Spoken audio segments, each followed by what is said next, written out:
Just a bloke in a bar. All good, boys? Yeah. Let's go, baby. Grand final week. Woo.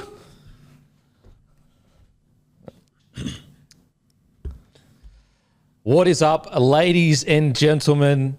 Welcome to another episode of Bloke in a Bar. Look, I say it's a special week every week, but oh, baby, it's a special week this week. It's grand final week. And not only is it grand final week, it's the Battle of the West. Outside of Sydney Roosters versus Rabbitohs at the end of the year, this would honestly be the grand final I would hope to see. I am so fucking pumped. I'm so toey for this. You could say I'm aroused if you want. Look, I'll let you say it. Yes, I'm aroused. Guru, are you aroused? Sure am, mate. I don't think it could have got any better than this. Oh, yeah. Timmy, I know you're aroused, baby. Boy, mate, I'm copping a semi at the moment.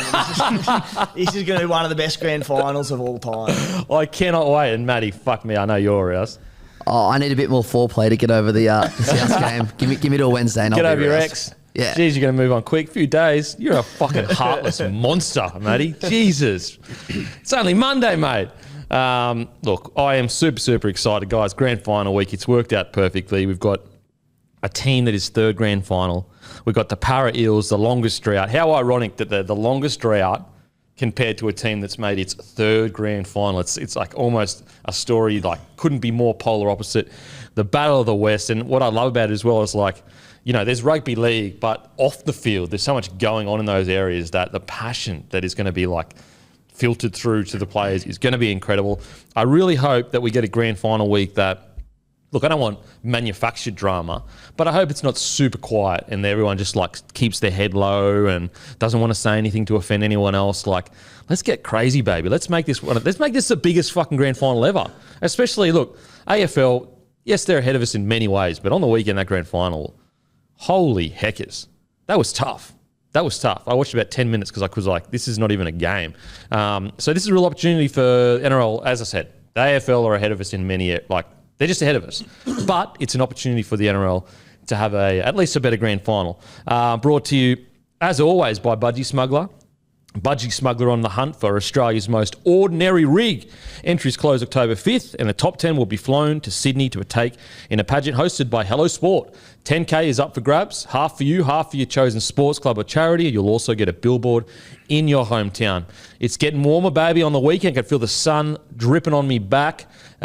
Look, did I feel like I was in the best nick to get the shirt off? No, I didn't, but I still got it off anyway. That's what I did. And that's what it's about. If you have got an ordinary rig, that's all right, baby. That's all right. So head over to budgiesmuggler.com.au, grab some budgies. Summer is coming. Also, grab a case of Bloke in a Bar beer. If there is a beer for the finals footy, it has to be Bloke beer. No beer loves footy as much as Bloke beer. I think we all know that.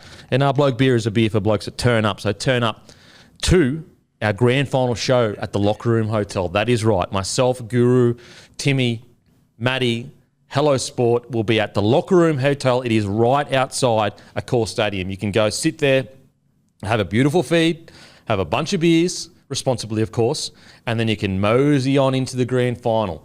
It is the perfect spot to come down. Even if you don't want to actually go in, even if you didn't get tickets, come down to celebrate this year that has been the biggest year Bloke has ever had. You guys have been incredible and we want to celebrate that with you. It's completely free to get in. So we're not even charging. We want it to be free because it's about you guys. It's about celebrating the incredible year. So that is at 4:30, the Locker Room Hotel. Make sure to be there. Come down and say hi. I want to see all of you there. And meet you all and say thank you for the support throughout the year. Also, DMP shirts go on sale tonight at 6 p.m.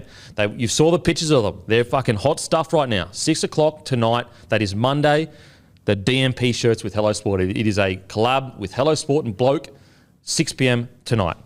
Now, let's get straight into it, baby, because I'm just excited. I'm super excited. But let's talk about the Penny Panthers first. They won the SG Ball. They won the Jersey Flag. They won the New South Wales Cup. And they're into the grand final. If they win the grand final, it will be the first time ever that a club has won all four of those in 1 year. Now, I've spoken about it ad nauseum. The scariest thing about the Penrith Panthers is, imagine you could take Melbourne's system, I know it's a different system, but I mean the quality of Melbourne, the same quality, and you could put it in a rugby league heartland. That is what we are witnessing. We are witnessing the best system in the NRL with the best base and the biggest base in the NRL It's scary times, Guru. Scary times. Yeah, it's wild. And I mean, you have a look at those 3 grand finals. Obviously, the SG Ball was at the start of the year, but the Fleet, the Cup, and then NRL this week, like as soon as New South Wales Cup gets an injury, they take a player from Jersey Flegg and bring them up, and it's a domino effect. Like Charlie Staines playing in the NRL this week. New South Wales Cup would have lost a player, so would the Flegg. Someone else would have come up. Like New South Wales, and you told me this, New South Wales Cup won a finals game when all their players were playing NRL. Yeah, it's unbelievable. That's what, like, yeah, you've already used the term good system. It's a fucking unbelievable system. Mm-hmm.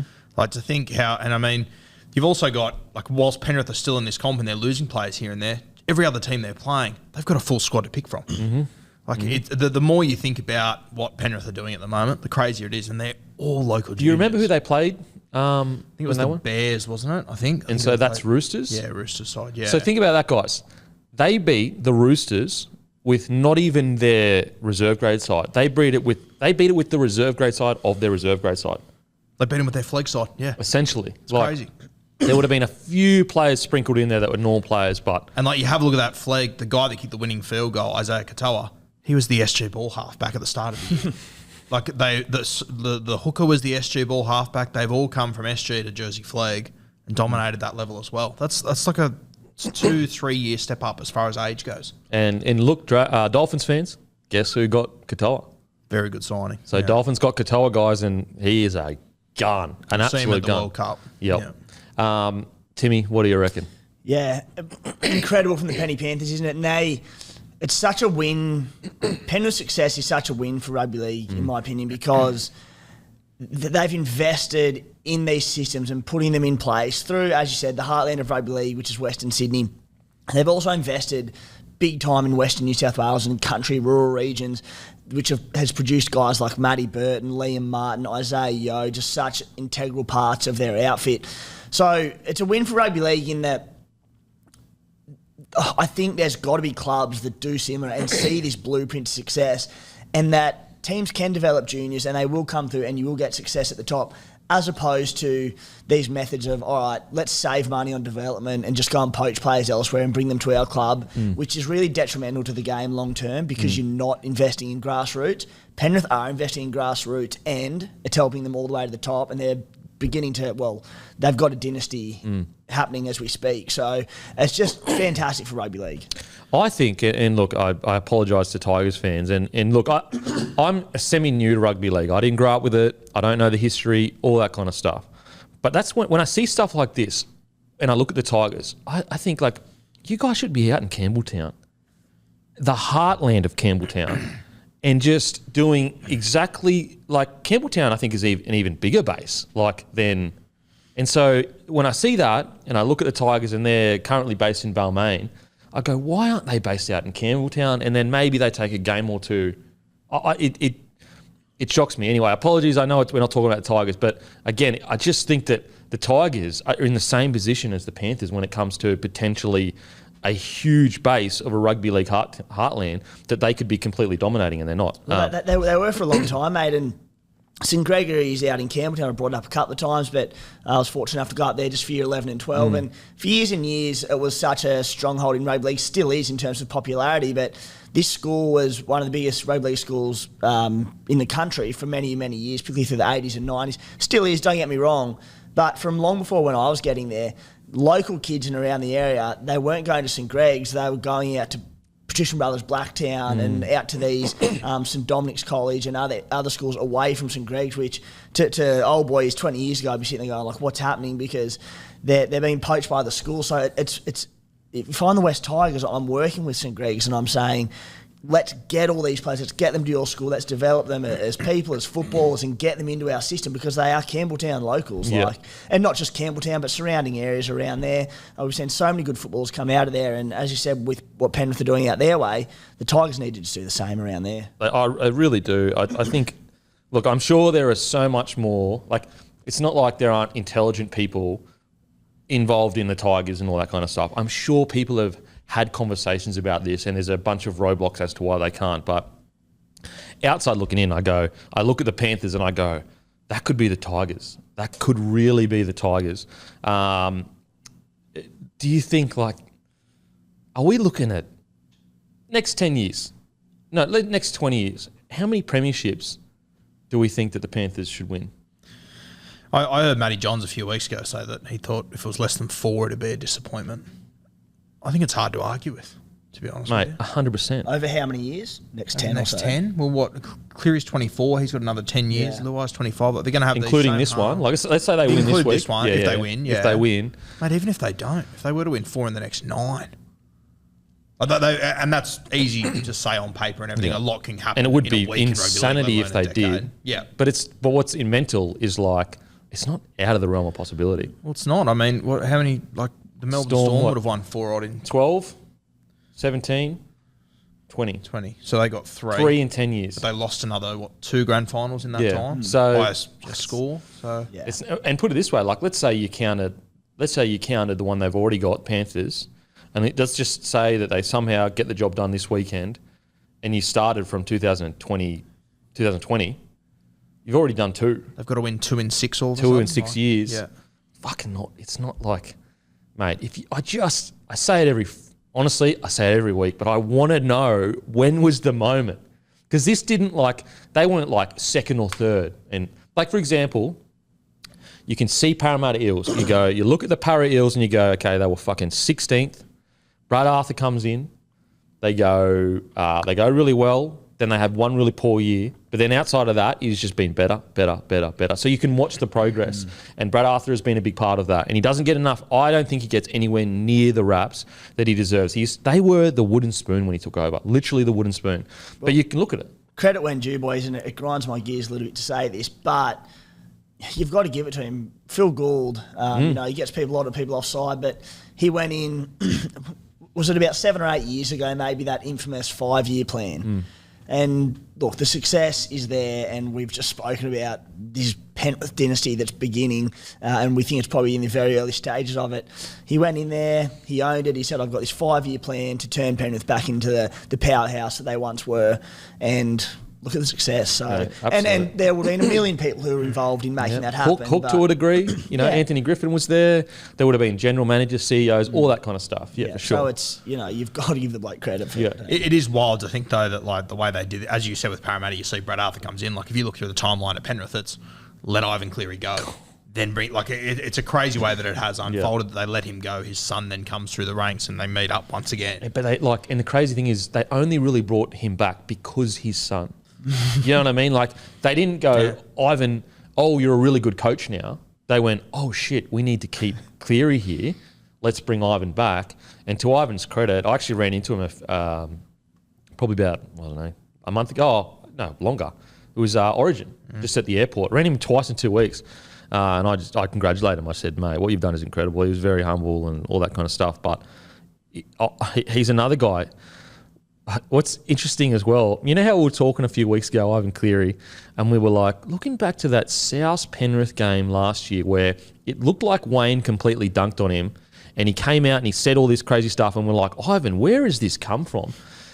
And then what do you know? The week before this game, once again, Ivan Cleary was in the paper, like in the media, discussing the blockers and all that kind of stuff. And I start to go, fuck, I reckon Ivan is way smarter than we think he is. Smarter than I gave him credit for. I thought Wayne did an absolute number on him last year. But it looks intentional now. 100%. Oh, man, I thought he was in a body bag last year. Yeah, I thought we sat here on this podcast and said, Ivan, mate, you're going against the GOAT. What are you doing? And yet you go, and look at the pattern here. You go, Ivan, we haven't heard about Ivan the whole season. Like he is going for his 3rd grand final in a row, and we haven't even spoken about him. We've spoken about Payton, Demetrio. We've spoken about Fitzgibbon. We've spoken about Brad Arthur. Ivan Cleary is in his 3rd grand final. 3rd grand final. We haven't heard about him all year. He's going for his back-to-back premiership. And then the first week they play the Rabbitohs again. In the first week in the prelim, same thing that happened last year in the prelim. All of a sudden he's in the media. I think he does it on. I think he's that smart. He intentionally does it to take headlines off other players. And you think about what he's had to overcome this year, like, there's a 2-month period in Origin where he farewelled his entire spine.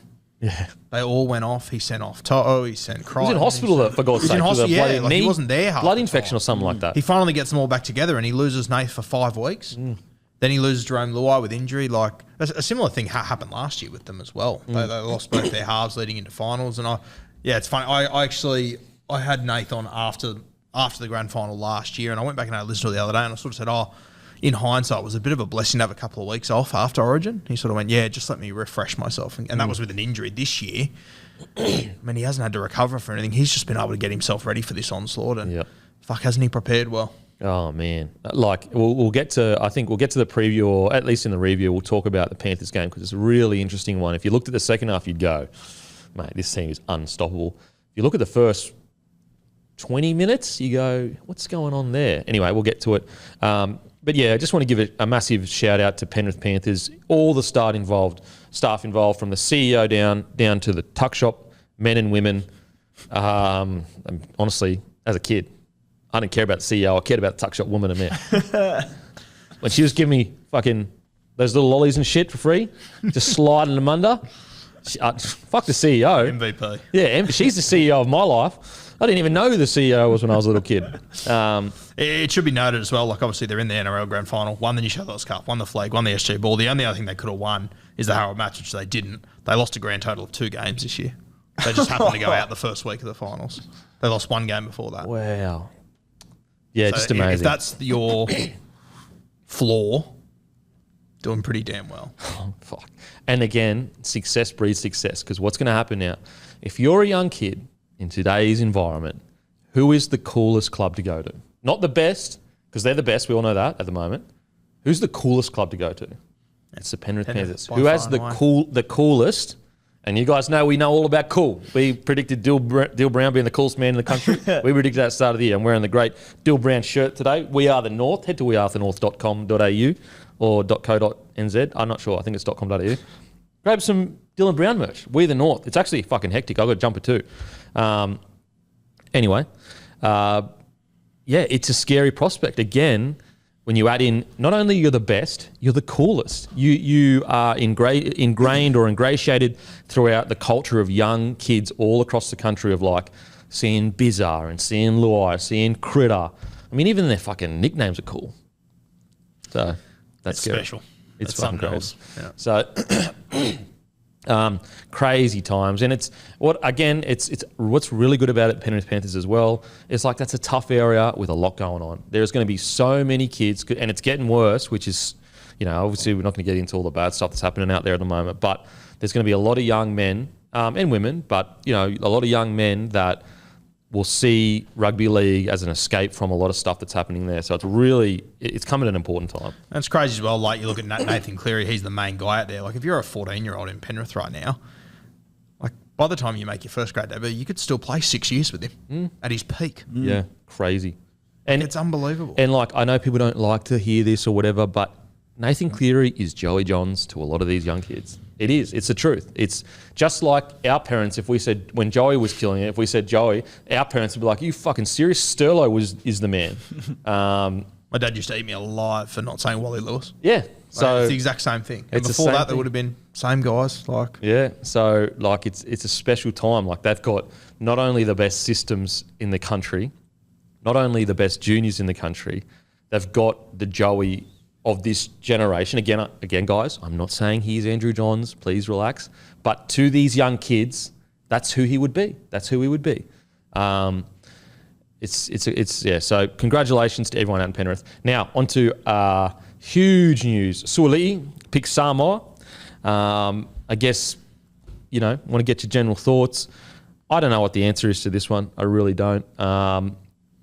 I'll get your thoughts first, Guru. Might be a boring topic, mate, because I don't know what the answer is either. Yeah. I love that he is playing for Samoa. Obviously going to be cheering on the Kangaroos, but I want this World Cup to be a success, and I think it's best for the World Cup if these guys go and choose those nations to play for. He's going to be unreal for them. We have got other wingers and whatnot that we can bring in. They're not as good as him, but we have got other wingers that we can cover, and the gap between who Samoa could pick at fullback, if it's not Suoli'i to the next guy, it's heaps bigger than the gap the Kangaroos would have to their next winger. So I'm all for it. As far as Origin, though, Yeah. I'd be fucked if I know the If answer. I wake up and I got my World Cup hat on, I go, this is fantastic. Yeah. This is fantastic. If I wake up and I got my Origin hat on, and as a Queenslander, I go, I don't know. What do you reckon, Timmy? Yeah, I mean, firstly on the broader picture, just the World Cup, like there's this whole league v union, rivalry that's gone on for years and years and will continue to. And rugby league's in such a great period at the moment where it's just blossoming, and rugby union for many different reasons is, particularly in Australia more than anything I should say, is battling, and they've always got the one over us that it's like they've got their World Cup and we can never match that. Now I'm not saying we will match that, but I know that we're going into this World Cup going, there's 5 different teams who can win it for the first time ever, and it's as a result of guys like Suoliti going to Samoa, and there's just, as opposed to other years where you might get 2 or 3, maybe 4, like of the top line games where it's going to be a tightish result, but the Kangaroos and Kiwis still probably win it. We've got so many blockbuster games, and this World Cup's going to be unbelievable. And Suoliti, another one going to Samoa, is just wonderful for the game. Another notch in his book has just been an absolute legend, and it's so big because. Again, you don't like to say it and put it out there, but people pick money over allegiances all the time in world sport. And I've spoken to footballers who have, off the books, committed to an international side over an Origin or a vice versa or whatever due to money. He was just saying, look, pays more, and I've got to set myself up post footy, and that's fine. So for Suoliti, I'd imagine he'd be giving away a pretty decent pay packet to go play for Samoa, and he's 18 years old or 19 years old. What an enormous thing to do. Massive. And so that's where, I'm torn because I'm a Queenslander and I'm passionate about Origin. But then I go, okay, where do we want this direction of the game to head? In 50 years, do we want it to be the dominant game in the Pacific nations? I think we probably do, because that's millions and millions more people. Right now, Origin is probably, it's always going to get a little bit bigger, but you'd say it's probably at its peak, as in, there's not going to be astronomical change in the next 50 years with Origin. Where are we going to get another 4 million people to tune into Origin? It's just probably not going to happen. And so when you look at it from a broad spectrum and you go, okay, Suoliti picks Samoa. How many young kids now in Samoa, just like what happened with Fafita and Taumalolo when they went with Tonga, are going to go, I want to play rugby league because Suoliti plays for Samoa. And so when you look at it from the bird's eye view of where you want the game to be in 50 years, you go, it's probably best for the game. I think, though, we don't want to make it a free-for-all. I do still think we need some qualifications for Queensland versus New South Wales. I don't think that if you've come over here when you're 16, 17, that you should play Origin. I just don't think. So currently it's 13 years old or 14 years old. So there is a qualification. Would I be being honest if I didn't say it stung me a little bit to see a person play an Origin but then not play for Australia? No, it does make me feel a bit damn, that sucks, because I'm Australian. I'm a passionate Aussie. But at the same time, when Tonga beat Australia all those years ago, I won't lie, I was kind of obviously I didn't want Australia to lose, but I also enjoyed seeing the Tongan fans and players experience something so incredible. So it's such a nuanced argument. I really, one day I'd wake up, I feel a certain way. The next day I'd wake up, feel a certain way. I don't know. Yeah, and I agree. I honestly, that Tonga game is one of my favourite moments in rugby league history, without a doubt. It was incredible. It was crazy, and it was so good. I loved every minute of it. I'll call it what it is. I enjoyed it more than I think if the Kangaroos won. Yeah, fair. Fair. Would you push back on that? No. Not at all. I get it, and a lot of people have the same opinion. And it's great now that it'd be the same at different sort of World Cups where you'd go into World Cups and be Australia are going to win it, whatever, and then the Kiwis go to win it, and there's just that little part of you going, you know what, as an Aussie, damn it, but this is good for the international game. It's the same thing as when a Tonga beat Australia. You know what, good for the international game. It's now going to get to the point where if these Samoas and Tonga, these sorts of teams are so strong, I'm going, God, no, I don't want them to beat us. Yeah. Because it's they absolutely could beat us. Yeah. Maybe it'd be good for the game, but it's they're a bloody good side. I don't want to be losing to sides like Samoa and Tonga anymore. Because that's a good point. It is crazy when you apply the same logic. I'm sure when New South Wales won our first series in 8, you weren't good on them. It's good to see them win, you know? Nah, fuck no. It's just completely different. Isn't it? I was Cooper Cronk didn't play. Yeah. Cooper Cronk didn't play. But will we get to that point, if all these World Cups are close and international rugby league changes, and in 5 years' time every game is a close game? I don't know if I'm still going to if we do start losing, which I think there's a really good chance we do. I think my emotions around it will change. Yeah, for sure. Pretty quickly. I think as well, like when it gets down to the core of it, the only concern I have, so I love that Suolii's done this. I love that Taumalolo, all those boys, I think it's incredible. I think it should be praised. It's an honourable thing to do. It's integrity. The only concern is like, I just hope Origin doesn't lose its core values of what it really means to put on that Queensland New South Wales jersey. And again, I'm not saying that these players care less at all, but I'm saying that like the more that this happens, maybe it does become a point where, you know, they care less, like players care less and less about Queensland versus New South, or maybe the fans or whatever. Now, again, we do have the qualification though. They have to be here at 13 years old. And if you're here from 13 till, you know, you're 20, 21, 22, like you're an Australian. Like you're in my eyes anyway. If you identify and you love this country, I'll tell you a real funny story about like when I realised like maybe my thoughts of, you know, what like passionate Aussies were all about is like, it's going to sound really weird. Just go with me on this one, guys. So me and my missus went to a Blackpink concert. And so they're like this K-pop band. It was actually a really good experience. Anyway, so like the crowd is just all Asians. Just like, I'm the tallest guy in the building. And like fucking, I'm not that tall. I'm like what, 181 centimeters, around there, 181 centimeters. Anyway, and there was just a silence. And then they all started chanting Aussie, Aussie, Aussie, oi, oi, oi. And I was like, that's so like strange. That's surprising to me because I wouldn't assume that they loved the country as much as I did.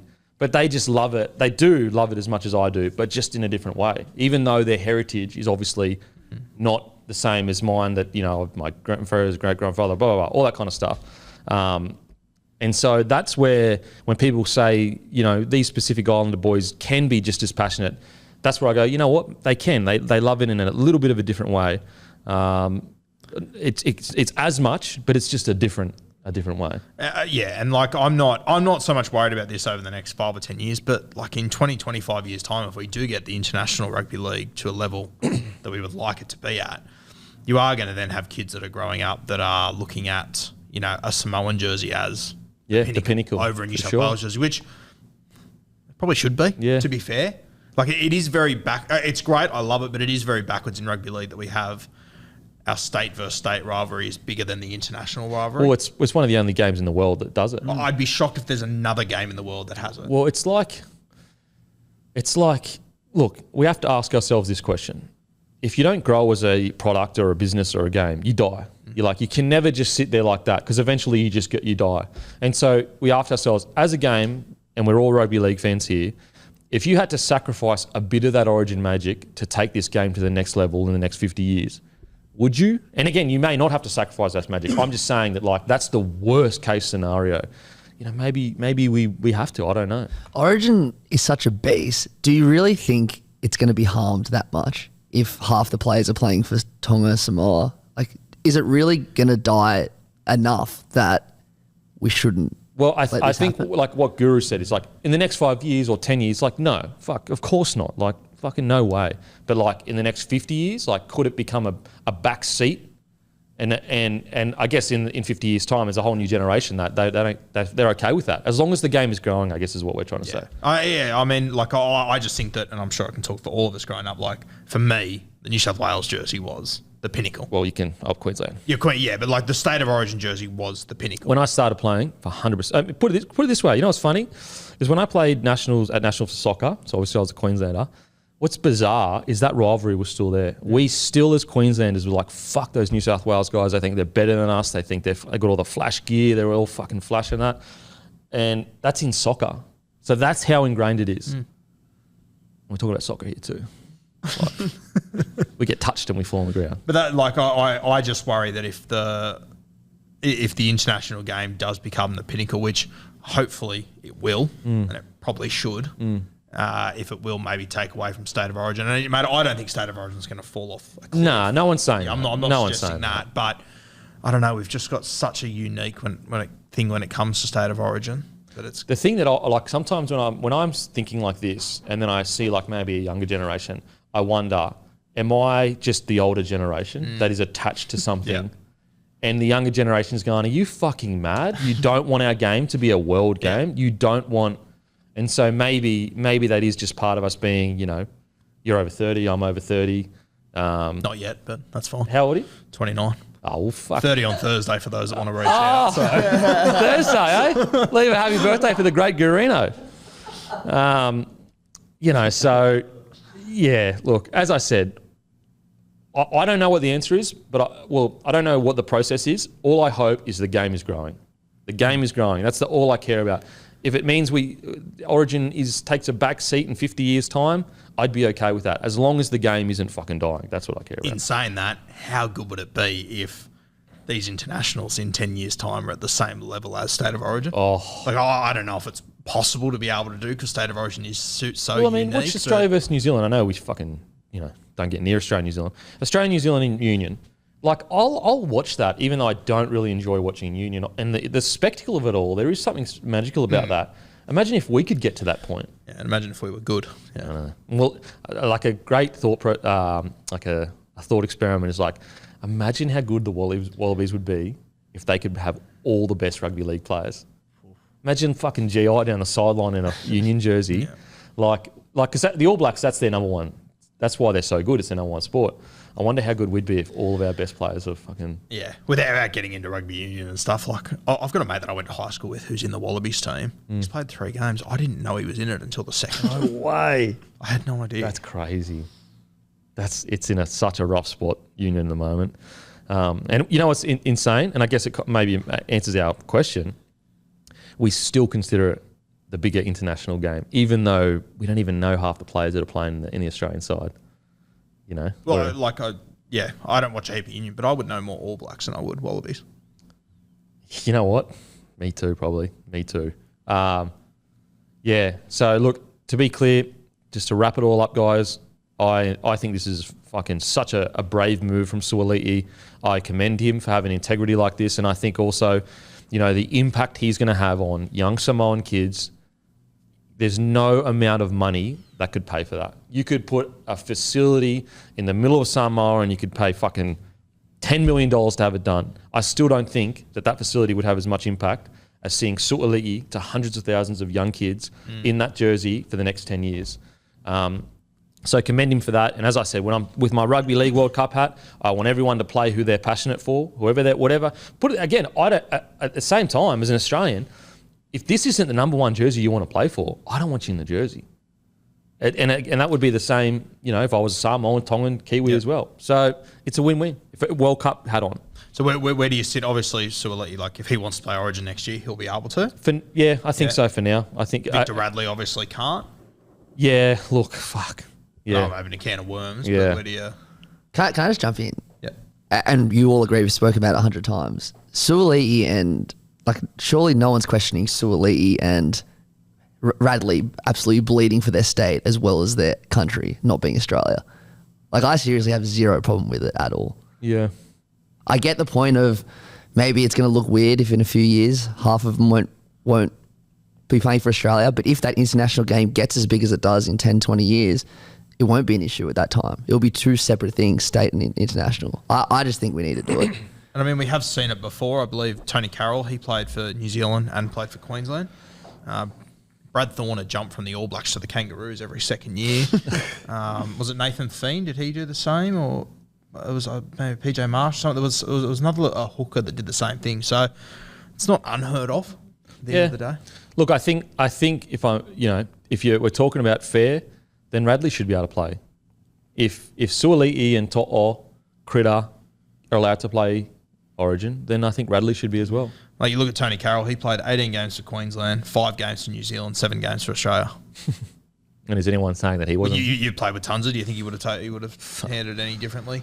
Mate, he was a maniac. What about big bad Richard Villasanti? Oh, Villasanti was Kiwis and Aussies. Oh, mate, he was a beast. He was a beast. So, yeah, again, it feels weird to say, Radley can play because he played for England. But if you're being fair, by the letter of the law, if the Samoan boys are allowed to play, and they've literally chosen that as their First Nation, just like Radley has, then it's only fair. Did you play with Brad Thorne? He was at the club when I was at the club. I think I did. Maybe 2007. I trained a lot with him. I remember one time I was at the gym and like I was just standing. I don't know like whether I was like standing with my head down and like then there was a mirror and I looked up and Brad Thorne was behind me and he was like, "This is a real man." Boom. And I was like, "You're correct. You are correct, sir." Fuck, he was wild. Like, he was big, man. You look at his rap sheet, like Sonny Bill before. He's one of the Sonny Bill, greatest fucking athletes that our Australia and New Zealand has ever seen. He literally used to jump from the back row of the All Blacks to the Kangaroos. Automatic. Amazing. He's amazing. He's a coach now for Reds, I think. Yeah. But yeah, that's literally my like standout memory with him is like him standing behind me in the mirror going, "Boss!" And I was like, "Damn, that's a big human being." Okay. Now we'll just quickly go through this. Prime Minister's 13. Look, I'm not sure why this was played in Australia. Maybe there's some security concerns. I know a few weeks ago in Queensland Cup there was some back and forth with the Q Cup side because they were a bit worried about some security or whatever. I'm not sure that is the reason, but I'm saying that did happen a few weeks ago. I will say this game should always be played in PNG. It should never be played in Australia, in my opinion. But maybe there's reason for it. I'm sure that they've got good reason for it. But when I watched it last night, it's kind of like, it just doesn't have... Like, what's the real purpose of this game? But by playing it in Australia, it should be played in PNG. So outside of that, there's not really much to take away from this because I think even PNG was missing a few players as well. So, of course, Australia with like much deeper field are going to play well. Some standouts, Dane Laurie, Avarillo, Bo Firma had a really good game as well. Selwyn Cobbo was good. Yeah, again, not really that much to talk about, guys. It was 64-14. I just think they should play in PNG. Yeah, you would have to assume there's more to it as to why they didn't. Yeah.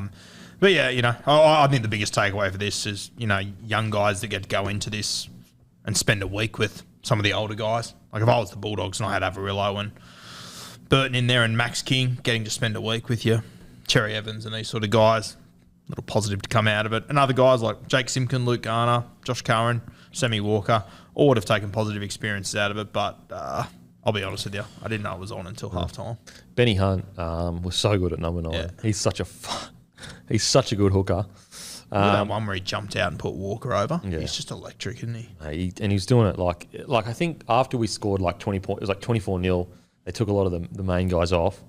Angus Crichton was good. Angus Crichton just looked on another level, and rightly so. Like, with Angus Crichton, we're talking about the elite of the elite, like the best of the NRL.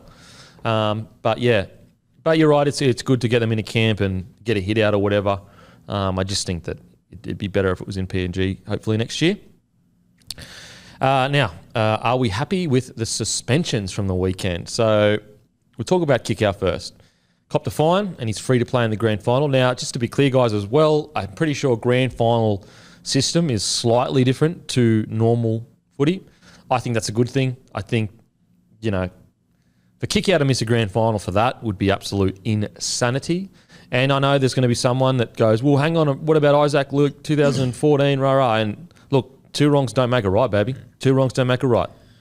No one was happy about that then. Exactly. So it's just like, just because he got the bad end of this, do we do that? Do we mistreat everyone going forward because he got fucking the wrong call? You look back to that grand final, Matty, both hookers were suspended, weren't they? Was Ennis injured? Mick Ennis had a broken foot, I think. Yeah. Okay. Yeah. Still, you went into that game without your 2 starting 9s, like.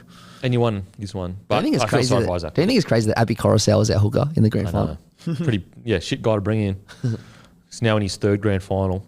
What a fucking sliding doors moment going to Panthers. Mate, he was signed, sealed, I think delivered it's to his 4th. Canterbury. Yeah, I remember. That was like one of the rare times where I posted the wrong. Like I posted he was at the Bulldogs, and then it flipped to the Penrith, and I was like, "Fuck, I'm gonna look like a dickhead." By the way, it's his 4th grand final. It's 3rd in a row. Yeah. 3rd in a row.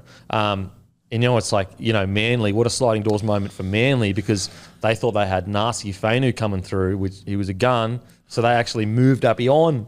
At Manly, you'd be sitting there going, oh my God. Like you moved Appy on. Crazy. Anyway. Like imagine that team with Happy. I know. With Tom Travojevic around the ruck and Appy Coruscant. Holy shit. Now, Kickout fined, but he's free to play. Look, yeah. was it stupid? Like, what are you doing shoulder charging? Okay, yeah, Campbell Graham's got broken ribs, and is Campbell Graham the toughest man alive? Yes, he is. But I don't think he should miss a grand final. What do you reckon, boys? Yeah, I don't think he should miss it. I'm happy to listen to everyone's arguments why he should, and I probably can't put together a fair argument why to disagree with you, but it's a grand final. It's a grand One of the best final, players yeah. there.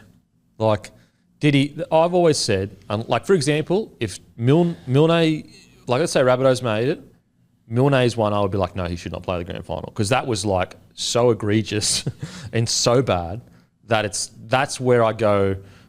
But anything that's like, you know, did anyone, you know, really get that hurt? Kind of accidental, like, yeah, he had his arm kind of tucked, but it wasn't, you know, that's where I'm okay with it. Like, I'm okay with it. Whereas, like, put it this way, if he had a shoulder charge and hit his head, then I probably would say, no, he should miss a grand final. What do you reckon, Timmy?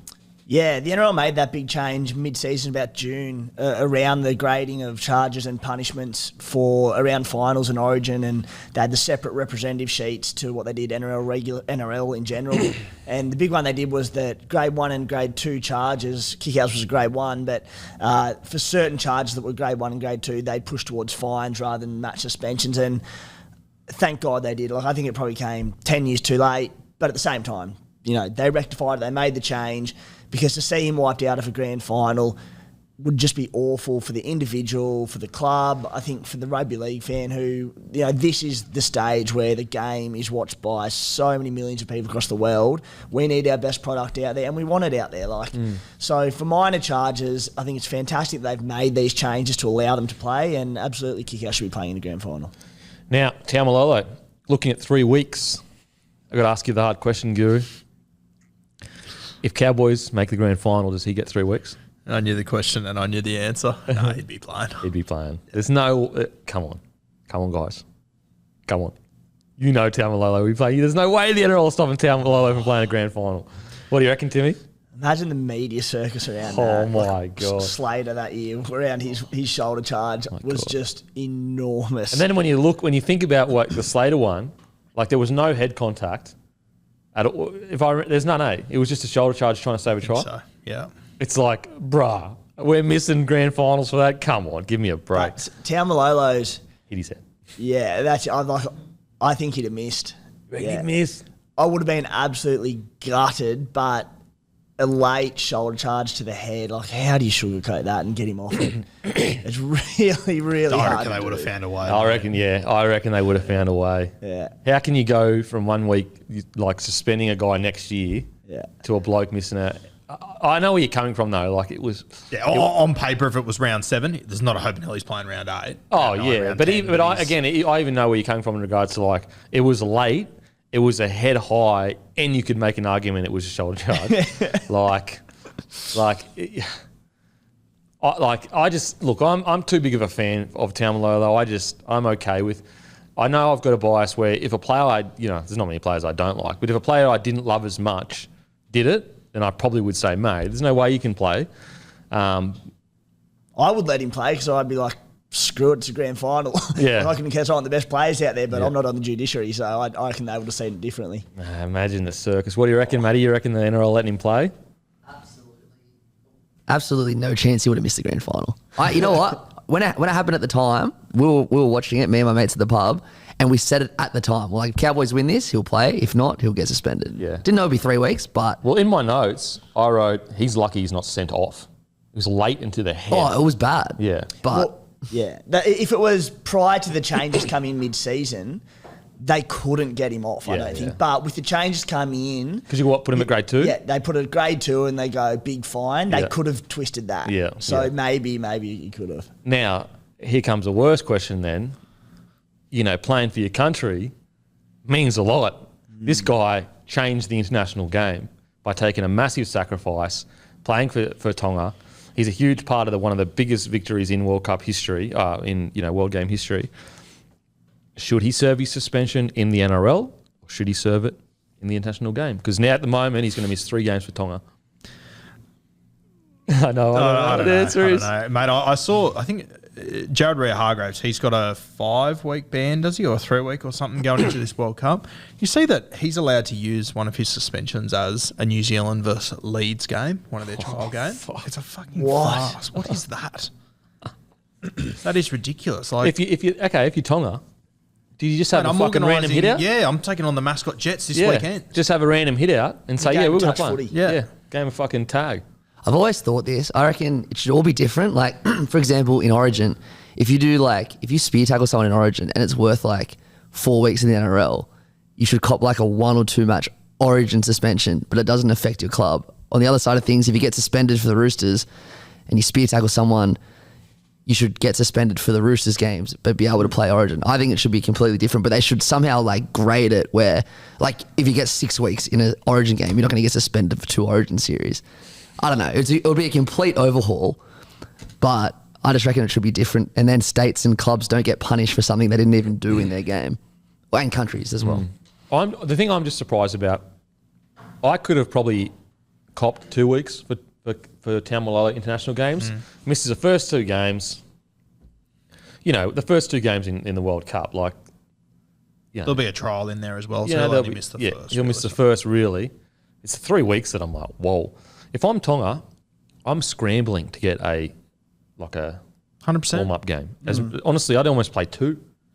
Because A, they need it anyway. They haven't played together.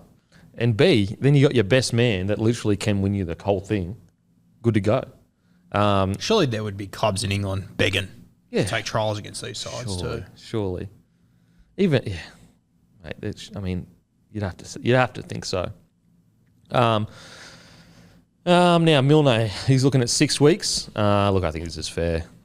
This was like really silly, really, really silly stuff. Now, I know no one goes out there intentionally to, injure people, but you can also do you can do a number of things that reduce the chances of something like that happening.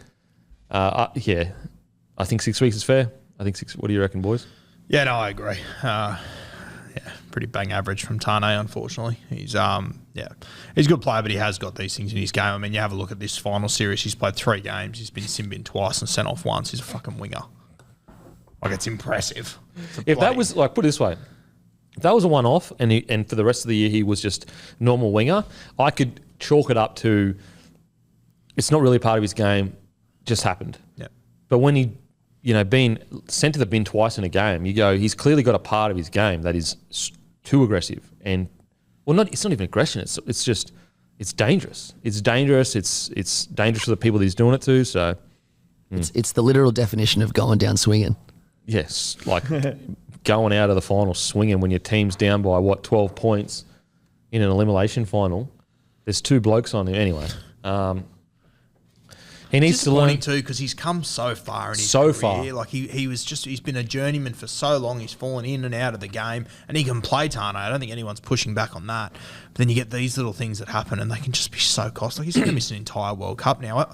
I'm pretty sure that they would have considered playing him in the 13. Like, he would have been key for. He was one of their best players when they last played. He was great, and I agree with you. It's sometimes you're your own worst enemy. And unfortunately, this situation, Milne is his own worst enemy because he has had an amazing year. So much so that he's almost like won the wing spot at the Rabbitohs. Like, you would say going into next year, he would have had that spot locked down. I thought he was outstanding the back end of the year. So I think he's going to go away in his off-season, sit down, have a real think, what does this add to my game? Doesn't really add anything to my game. I'm a winger. Like, at no point do wingers need to jam anyone. Like, it's great when we see Suoli'i jam in and get someone. We all sit here and go, wow, how great. But does it really affect the game? No. You let your forwards take care of the rough stuff. You're there to make high-quality reads, score tries, and make meters. That's your job. Your forward's job is to make meters and intimidate the opposition. Let them do that. As I said, like, he's come so far in his career. I just had a look through it. He's played 52 first-grade games. He debuted in 2016. He played 22 this year. So from 2016 to 2022, he played 30 games of first grade. Yeah. And now he's cemented himself in a red-hot side. In a prelim final, like a wing spot. Yeah. And then this, like, I don't know. It's disappointing. Hope he bounces back, though, because you're always happy to see a journeyman like that finally fulfill his potential. Finally go, when I was growing up and everyone said that I was going to be this, that, and the next thing, I'm finally that. And then, so hopefully he bounces back. Timmy, good with 6 weeks, not good? Yeah, mate, it's pretty ordinary, that one, so I think 6 weeks is fair. Maddie, what do you reckon, 1 week? Should have got off with a fine. Yeah, give him a fine. Give him a fine? In all seriousness, as a South fan, this goes to the point before, I'd be completely happy if he served his 6 weeks round 1 to 6 next year and he was allowed to play the World Cup. Yeah. Would be completely fine with that. Yeah. See, and this is where, like, you know, obviously Tane, like, he would have got picked in the Fijian side, but let's say it was Cody Walker that was facing this. I mean, like, can the Kangaroos say, we would have picked him? Yeah. That's when it becomes messy. Yeah. Yeah, like, we would have picked him, you know? And it's like, sweet. Like, it's just so messy. Greater minds have got to sort it out. That Lindsay Collins, he served a 1-game suspension last night from the Prime Minister's 13. He would have made it, though. He would have made it, but please. Yeah, I know. Yeah, you're right. Yeah. But if he didn't make it, would any of us have sat here and gone, hey, where's Lindsay? Yeah. You would have said he should have been in the Australian squad because If Jake Simpkin would have got suspended in the last week and got a 2-week suspension and served it in the Prime Minister's 13, would we have all sat here and gone, oh, no, fair enough? Like, you can still pick sort of players from anywhere in that. Like, it's just a grey area. That's what I'm saying. It's so messy. I don't know what the answer is because, like, if I'm being totally honest, I don't want Tamalolo to miss any games in the World Cup, and I want him to miss it next year. But you're right. Then it becomes super messy where certain players are going, well, I would have been picked, but I'm not going to play because, and so I want to miss it because I want to get back to club or whatever. I'm not sure what the answer is, so hopefully they can sort it out. Like you had the old, was it Blocker Roach we were talking about the other day? Got suspended for the finals. I think it was 88 or 89. He's a master. What a genius. So he signed a contract to go to England to serve his suspensions over there to get back in time. That is a genius move, Blocker Roach. I don't think it worked in the end, but he still went over there and apparently just sat on the beers for four weeks. What a fucking... So good. That is so old school. But, like, it's such a footy player's like, I'm going to outthink the room here. Yeah. I want to fucking go and sign a contract, serve it. Gets back, and it didn't work, and they're like, fuck. Well, oh, well. Yeah, it's crazy. That's fucking genius from Blocker. Fuck, that's great. Serve my suspension while sinking piss in the UK for 5 weeks. Oh, mate. What a win. Imagine the amount of piss he would have seen. Mate, like, it's... I always, like, I know some people, you know, they don't enjoy Blocker's commentary or whatever, but when I see, like, old Warriors like that, I almost just go, you just got to respect him. You just got to go...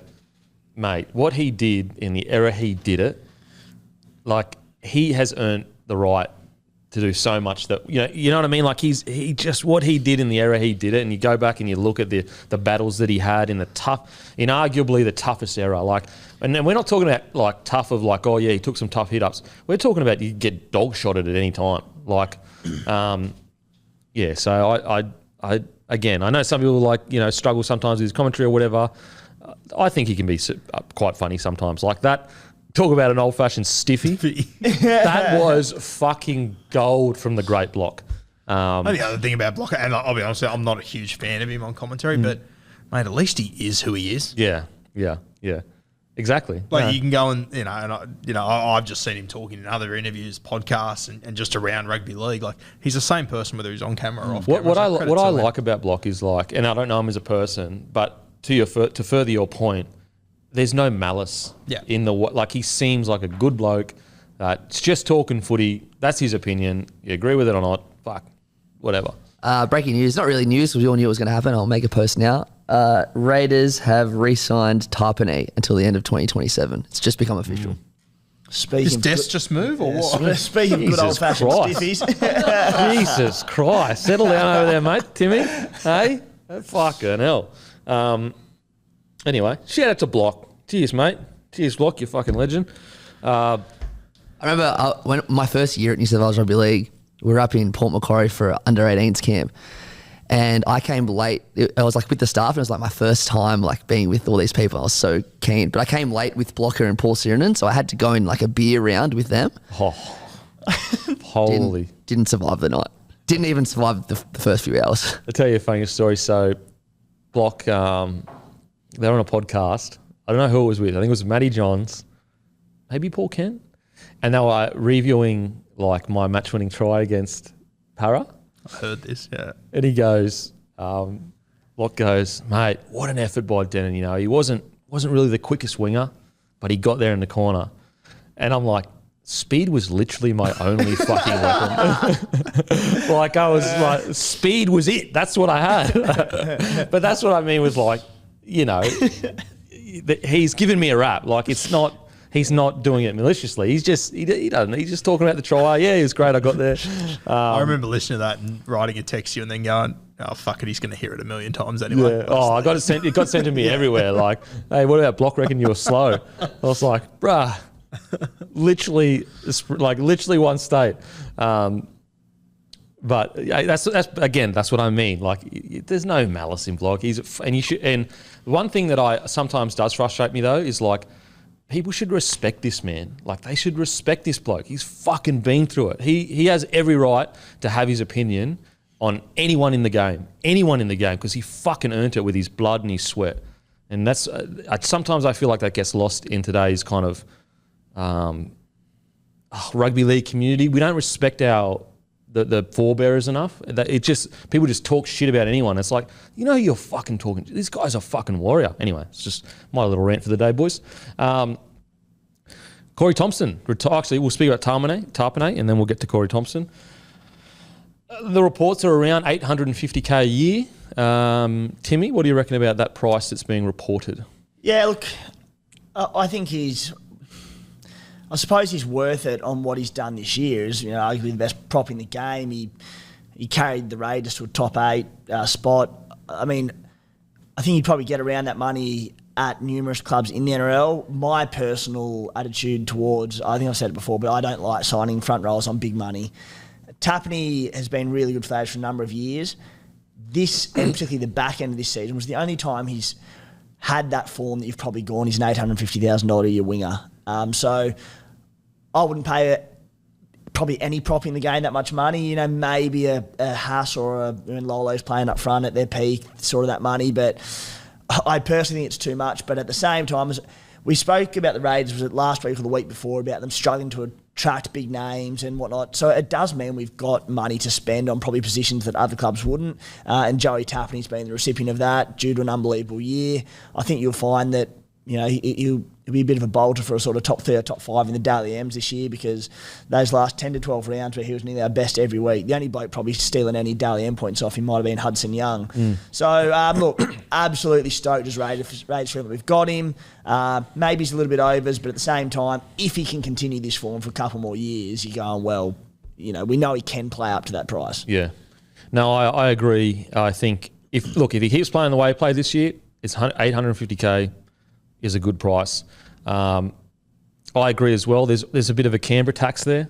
I think that, you know, a player like Tapine would be getting offers from probably every club, and to keep him in Canberra, you know, you're probably going to have to pay that little bit extra. Yeah. You know, so I agree. I'll probably land him around the $700K mark. That's where I would love to have him. That's where I think both parties win. But market pressure, plus the fact it's ACT, plus the fact he's just come off a year and a half of absolute, well, especially like a year, but a year and a half, I think, of really good footy. If he can continue to play this way, then I think the $850K is well spent. And it's just the concern is like, what if he has a quiet year next year? Can find an injury as well. And he can be injured. Not too bad, though. He's been pretty good, last year and a half? Last 2 years? Last 2 years, he's getting there, yeah. Yeah. So what do you reckon, Guru? Yeah, I agree with everything you've said, and you know, I would have him around the 650, 700K mark as well. But if I'm the Canberra Raiders, and once again I've said it a few times, like if he wants 800, where am I going to spend that 100K elsewhere that's going to be worth not having? Exactly, and also if I'm not going to pay him 800, someone fucking will based on the last 6 months. So. And then sometimes clubs have to ask themselves, and you alluded to this, is like, what are we without him? Yeah. Because I'm like the Raiders without Tapine are not a top 8 side. No offense, but no way. Yeah, not this year. And there's not 2 400K front rowers you go out and buy. No, that equal to what Tapine does. Well, who's on the market right now that could replace what he means to that side? Now, unless you could go out and get like a a Mitch Moses to partner Whiten or something, which you can't because you're going to have to pay $1 million for Moses. I think it's a really good deal for Tapine. I think it's a good deal for Raiders as long as, he keeps playing like this. I think that if he goes back and he plays solidly, then it's probably a solid deal for Canberra because eventually he'll come back around.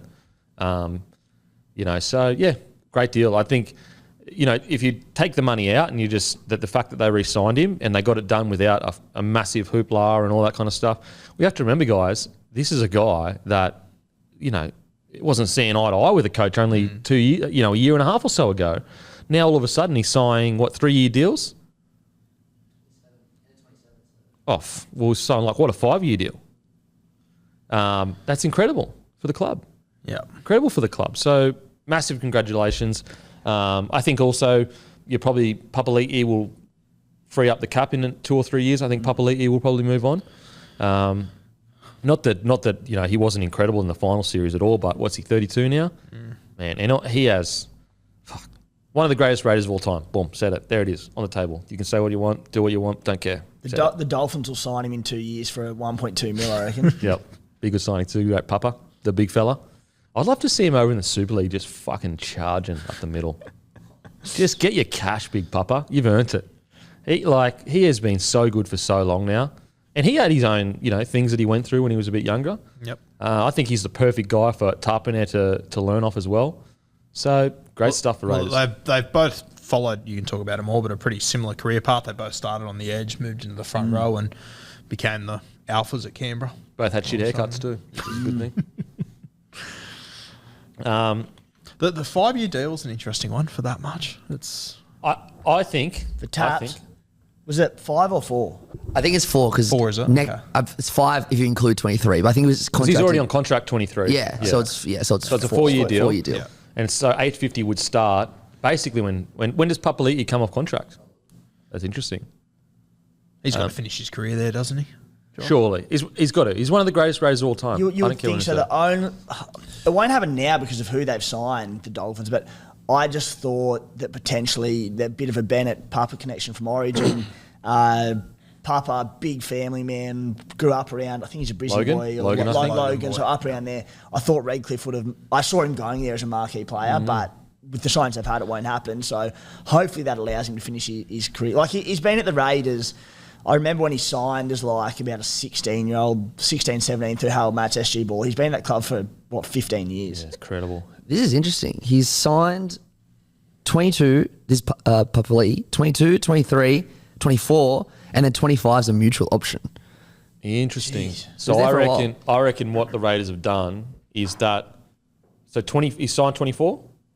24 locked in 100%, and then 25 is a mutual option. So I reckon what they've done is that first year, I reckon Tapine would be on a bit less, and then that 25 year is when his contract will go up to the 850 mark. I highly doubt he's on 850 bang off the bat, and so I think the Raiders have timed it really well, and I think they've probably had discussions with Papali'i as well. How much longer do you have left in you? He's probably said, mate, I've probably got 2 years or whatever, 2-3 years. So, mate, front row, Papali'i, Tapine, not much better in the comp right now. They're an elite, top tier. Obviously, there's as good for sure, but so great stuff. Now, Corey Thompson retires. He's the best Origin, well, not the best Origin player there never was, but I would have loved to see him in a Queensland jersey once. That year where he did get selected, then he got injured or whatever, or he was going to get selected, he has just never been appreciated for how good he was, in my opinion. I think reliability is the most underappreciated thing in rugby league. And this guy's been so reliable for so long. I mean, remember, was it 2014 he played against you guys, Matty, in that grand final? Yeah. He was on the wing for Canterbury in 2014. And then he just disappeared off the face of the earth, went to England for a couple of years, and, it would have been safe to assume we'd never see Corey Thompson again. Then he came back and, he obviously played at the Tigers and the Titans, pretty tough gigs at all those clubs, but he was always the biggest goer in those sides. Yeah. I know there's guys that are bigger, faster, stronger, but he just never let you down. The thing that this is why I think Corey Thompson never got the appreciation he does. I'm telling you right now, if he was 6 foot, doing the same stats, as he did at the size he is now, he would be praised way more. It's because he's a little fella and he's always going to get, I guess, pigeonholed as that little fella. But if you just looked at his stats and you compared them to all other wingers and you didn't know what they looked like, how tall they were, all that kind of stuff, how much they weighed, you would not think that guy is a little, nippy winger. I mean, you have a look through, especially if you take out the Canterbury 2 years where they were pretty good. He played at the Tigers and the Titans, so at every point he was there, we're going like a busted, essentially. Scoring a try every 3 games still. Yeah. Massive career. Congratulations. And what I love about Corey Thompson is he's one of the guys that could have got, just spat out by rugby league. But what did he end up playing? 150 games? 120? Yeah, 120 odd. Yep. Fuck, that's a fair effort for a little fella like that on the wing in today's game. So 122 NRL games plus 49 Super Leagues. That's such a good effort. Because the amount of times he would have been knocked back for being a little fella on the wing in today's game, like the size of the wingers today are so big. Like, for example, I bet everyone thinks Alex Johnson is a small winger. Yeah? He's over 6 foot. Yeah. You know what I mean? That's a small winger. It's so incredible. Congratulations, Corey Thompson. Amazing career. And I thought 2020, I thought that he was going to play Origin. I really did. I thought he was there and then he got injured. So that sucks. But outside of that, 120-odd game. Well done, Corey. Yeah, you have a look at his last 6 seasons. He's averaged more than 100 run metres. Every one of those years. Yeah. Again, if you just took away, you'd be like, that's fucking... And also, he's probably got tackle breaks, are probably pretty good average as well. Now, on to transfer whispers. We've already spoken about Tapine. Famanu Brown, set to be offered a Bulldogs contract. Look, I like this. I thought Brown offered quite a lot when he got back to the Tigers. Really surprised that the Tigers, after letting go Madden and Little, have decided not to sign Brown, because I thought he'd be a good 14 for them with Coruscant coming to the club. I think this is good. Thoughts, boys? Yeah, I like it. I think New Brown, to be honest with you, he's another one. When he left, I probably didn't think we'd see him again. I didn't think he'd return. He came back. And got an incredible story too. Unbelievable story. Yeah, it's unreal. But he came back and he was playing... He came back for the Bears originally. He played a couple of weeks there, and I watched him play a few, and he looked pretty good. Then the Tigers signed him, and I thought he was really impressive with the Tigers. Just to jump in, the Tigers are trying to re-sign him. But, okay. But the Bulldogs offer is going to be higher, apparently, according to this article. Okay. Apologies.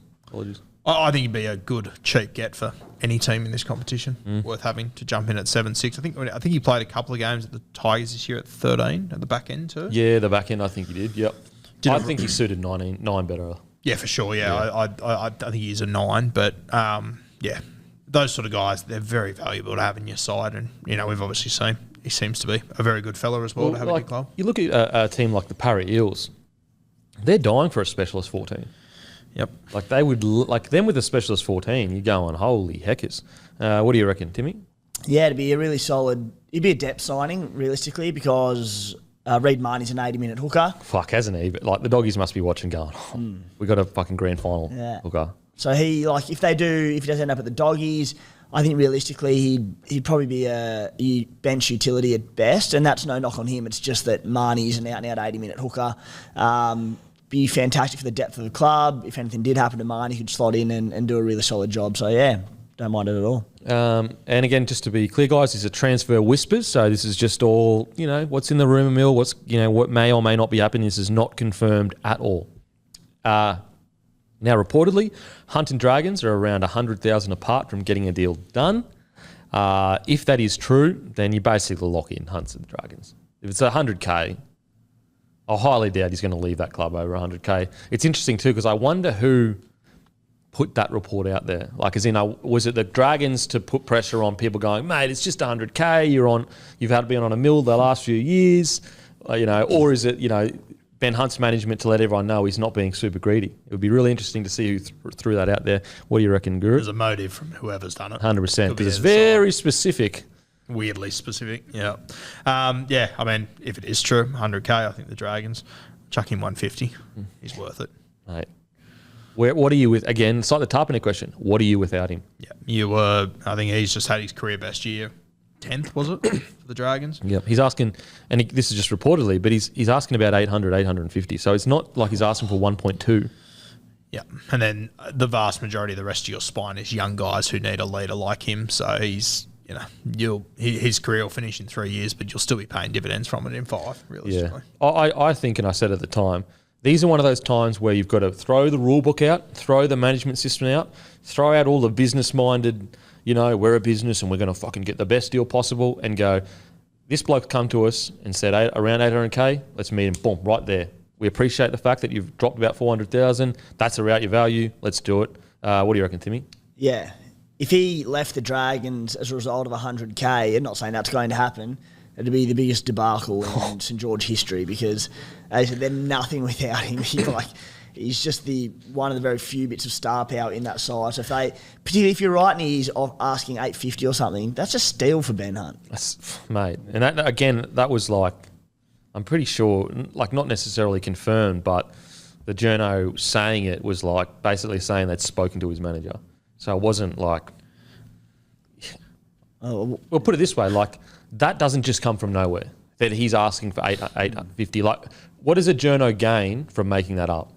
Like, the journo actually would be better off saying he's asking for 1.5. If he's going to make something up, make the 1.5 million up, because that's the story that gets the click, not the, I want the 800, 850K. And I mean, I think in 8 weeks' time, Ben Hunt's going to guarantee himself as the best hooker in the world. Mate. So I think he's already done it. I think he already is, but I think in 9 weeks' time, he's going to lock it in. Yeah.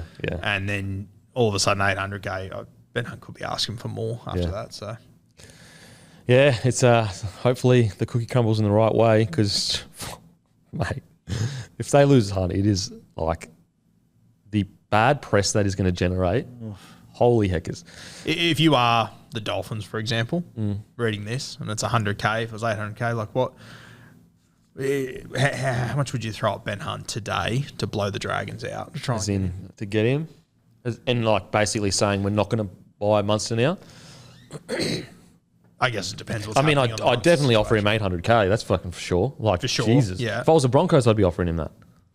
Would you offer him $1 million? Well, I guess the more question is like, then we can't offer Munster 1.5 or whatever. But look, if I was getting indications that Munster wasn't going to resign, I'd be throwing $1 million at a Hunt fucking any day of the week. I'd be throwing 1.2 at him if I was a Dolphin. Surely if the Dolphins aren't throwing crazy, ridiculous money at Ben Hunt, that's got to be a good indication that they think they're a good sniff at Munster here. I think the deal with Munster is done. Done, yeah. I reckon it's done. What do you reckon, Timmy? Yeah, no, I like it. I'm with you, Campy. I'd be happy to throw 1.2 at Hunt from a Dolphins perspective in particular. But it's a good shout. Like you're just waiting for this marquee signing at the Dolphins. Like Wayne's going to get someone. It has to be him, doesn't it? And if Hunt does go sign on with the Dragons, there's not even really been chat around him to the Dolphins, has there? No. So it's got to be Munster, doesn't it? Got to be Munster.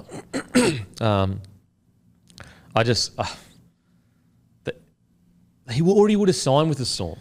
He's been offered reportedly around the 900 mark. It's like, unless he's getting 1.43, why would you go anywhere else? Fuck, it's going to be interesting next year. Like, if we don't have, like, do you think there's a world where we get to round 1 next year and we don't know where Cam Munster's going to be? No, they've said they're going to give an answer in about a week. Ooh. Early next week, they reckon. So that'll be a fucking bombshell. Ooh, can't wait. We'll run out of content. We won't be able to talk about Munster each week. Roosters reportedly about to sign Jake Turpin. I think this is a great signing. Look, I know Turpin, he came on, started really well. I don't want to attack. He's not as flary as some other, nines. But defensively, I think he's a great nine, a really, really good nine defensively. I think the Roosters will get a best out of him. I like it. What do you think? Yeah, I like it too, and I don't know, might be an unpopular opinion, but I personally think that Cheese is probably better as a middle forward at the moment. I think eventually he'll be a better nine, but I think the Roosters would be smart to have another nine in their building that they can use if need be, if they need genuine to use nine. Cheese. Yeah, because though I think Cheese is a genuine nine, but I know what you mean. Yeah, but I mean, he might be a genuine nine, but he is one of the best middle forwards in rugby league as well. And I think there's been times this year where the Roosters, when, Radley gets suspended or injured, where, fuck, it would be handy to chuck him in there, especially with Taki Aho leaving. We don't know what's going on with Lodge yet. Like, if they don't re-sign Lodge, I think Lodge will stay. I think he will too, but if he doesn't for whatever reason, Yeah. like Cheese it as a middle forward becomes appealing to me. I know he wants to play 9, obviously, and I'm confident he will, but I think it is worth their while having another 9 in the building. What do you reckon, Timmy? Yeah, I like Jake Turpin. I think he's a very good footballer, and I was surprised he didn't start more games for Brisbane this year. I was just really surprised. It annoyed me a fair bit, just the choppy and changing between him, Walters, Pax. There's just no continuity, no consistency around that vital position. And for the Roosters, as Guru said, I think I like Brandon Smith coming in as a hooker, but with the speed and intensity he plays the game at, maybe he's not an 80-minute hooker, maybe not yet anyway, a big pre-season, maybe a lot of fitness under his belt, shed a couple of kegs, he could be an 80-minute hooker, but to have Turpin and at least earlier in the season deputising, maybe playing 20 or 30 off the bench, at very least as a backup hooker, is a damn good backup hooker to have at the club that you know can come in and play 80 minutes and do a job for you. So I can't imagine to be on a heap of money, and yeah, I think it'd be a great signing. And I think we still haven't seen the best of Turpin. Like, a lot of people look at it and go, you know, was he setting the world alight at the Broncos last year? No, but like he's still 24, 25. Like he's got plenty of years left to get to find his potential. And to be fair, like there's quite a few players that have left the Broncos. Like Brody Croft went to the Super League, won a Man of Steel. Tom Dearden went to the Cowboys, been incredible. Sam Walker, obviously, Reece Walsh, like you know. So who says he can't turn into an 80-minute NRL hooker? It's really possible. I will say I think Sam Verrills is going to be missed massively at the Roosters. I think that he's a grand final winning hooker. So Turpin's good. Now Dogs have signed off on a 12-week training trial worth $1,000 a week. I'm not sure who that is. It just Josh Reynolds. I think it's more just his energy that they're going to get him. I really think he's being like, and this is no disrespect to the great Grub. This is no disrespect to the great Grub. I love the Grub. But I think this is more of a just that guy around the training paddock because he is the best, by all reports, the best trainer. And so I think he's almost been brought in as a windrunner, one of those, those paces they sit out the front to get the boys going in the marathons and that. And I love it. Yeah, I think it's unreal. Good. He hasn't a week. He gives a fuck. I reckon you could be paying him the same contract in 10 years' time and he'd still be worth just having at Canterbury. Yep. Yeah, he's obviously a guy, he's not like your Turveys and these sort of guys that won heaps of premierships there, but he's Bulldogs through and through. Like, I don't know about you guys, but watching him play for the Tigers, I felt uncomfortable watching it. Very strange. It was just, such a weird little situation. So I love them bringing him back there. And as much as he is older and everything, I think if I'm a ball player of 14 there, I'm nervous having Josh Reynolds there. He's going to fight every week to get it. He'll fight for every inch with me. Yeah, I think it's well worth having him there. Yeah, it'd be awesome to see him back at that club. Hope it does turn into something. I said whether it, just being involved in that club so many bleeds blue and white. We all remember that infamous farewell from Belmore Oval. The crowd lifted him off, and there's so much passion there. Him being around that club can only do good things for them on and off the field. In a perfect world, he kills it, gets a top 30 spot, and we see him play a few games next season. But if not, just being around the training paddock, I think it'd be wonderful. Absolutely. And we've spoken about it, with Todd Payton a bit. But as a coach, you need guys that are basically not your spies, because you're not spying on anyone, but you need key members in the squad that are your men. They are 100% your men. Because if you don't, and the players start to think a certain way, that's how you lose playing groups. Whereas if you plant, maybe a guy on the outside, like a senior player on the outside back that's 100% my man, a half that's 100% my man, a forward that's 100% my man, then you can get a feel for how the squad's feeling. You can push your messages on. I think it's a big reason why Townsend was purchased by the Cowboys, because he's a coach's player. He's not a player that's going to, do his own thing. He's going to do what the coach tells him, and he's going to do it to a T. And I think it's worked wonders for the Cowboys, and that's what I think also, Reynolds is going to be for that squad as well. He's going to be a coach's man. Exactly what the coach says, he's going to relay it to the boys. And you already know that Josh Reynolds, he's never going to do anything that isn't the absolute best for the club. Yep. Yep. Okay, now, team of the week. I'm refusing. This is the first split position I've ever given because I'm refusing. I'm not going to back down on this one, boys. I don't care if the rules were the rules all year. I've got both Edwards and Gutherson at my fullback position. Can't split them. Can't split them. To'o on the wing, Holmes. I've got Graham in the centres playing with a broken rib. Holy heckers. Sivo on one edge. I thought Brown, although it didn't set the world alight, I think that Lane doesn't have the game he has without Brown feeding him the good ball. Cleary, front row. I had Leota at 8. I had Marnie at 9. Regan Campbell-Gillard at 10. I had Lane at 11. Kikau at 12. Damalolo at 13. Bowlaw at 14. Cotter at 15. 16, I had Murray. And 17, I had Edwards and Gutherson again. Busy week for the boys. Boys, that's how good they played, baby. They could do that too, both of them. Back it up. Guru, what'd you have? Yeah, my team's pretty similar. No shocks there. I had Gutho at fullback. As you said, him and Edwards were so close. I just thought, and we'll talk about it more, but Gutho, I reckon he saved 18 points the other night. Easy. He was all over Try the place. savers, grubbers, fucking whatever you want. Crazy. Sivo on the wing, Brian To'o on the other wing, Graham and Holmes were my centres, Dill Brown at 6, Cleary at 7. I had Campbell-Gillard up front with James Fisher-Harris. And then I had Api Curacao as my 9. I thought he was tremendous for Penrith. Sean Lane and Isaiah Papali'i in the back row. I had Madison in the 13. Then on my bench, I had Edwards, Murray, Cotter and Junior Bolo. Yep. Well, anyone else stand out for you, Timmy? As in, like, you got any people that you thought played well that we didn't mention? Love your work, boys. I think you've got it covered there. Fucking oath, bruh. Fucking oath. Now, let's get to it, baby. The best part of the show. Cowboys versus the Eels. Let's talk about the biggest talking point. Let's talk about that pass. Let's talk about get out of the way. Was it forward? Yes, 100%. Was it as forward as some people think? No. When you go back and look at the tape, it's probably half a metre forward. Because initially, it looked about 7 metres forward. Interestingly, I think it was last week, apologies if we didn't say it on the show, but we definitely said it off the show, that Dylan Brown pass that was called forward when it wasn't.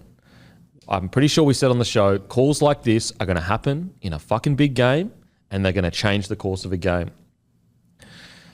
In saying all of that, it was the wrong call, no doubt.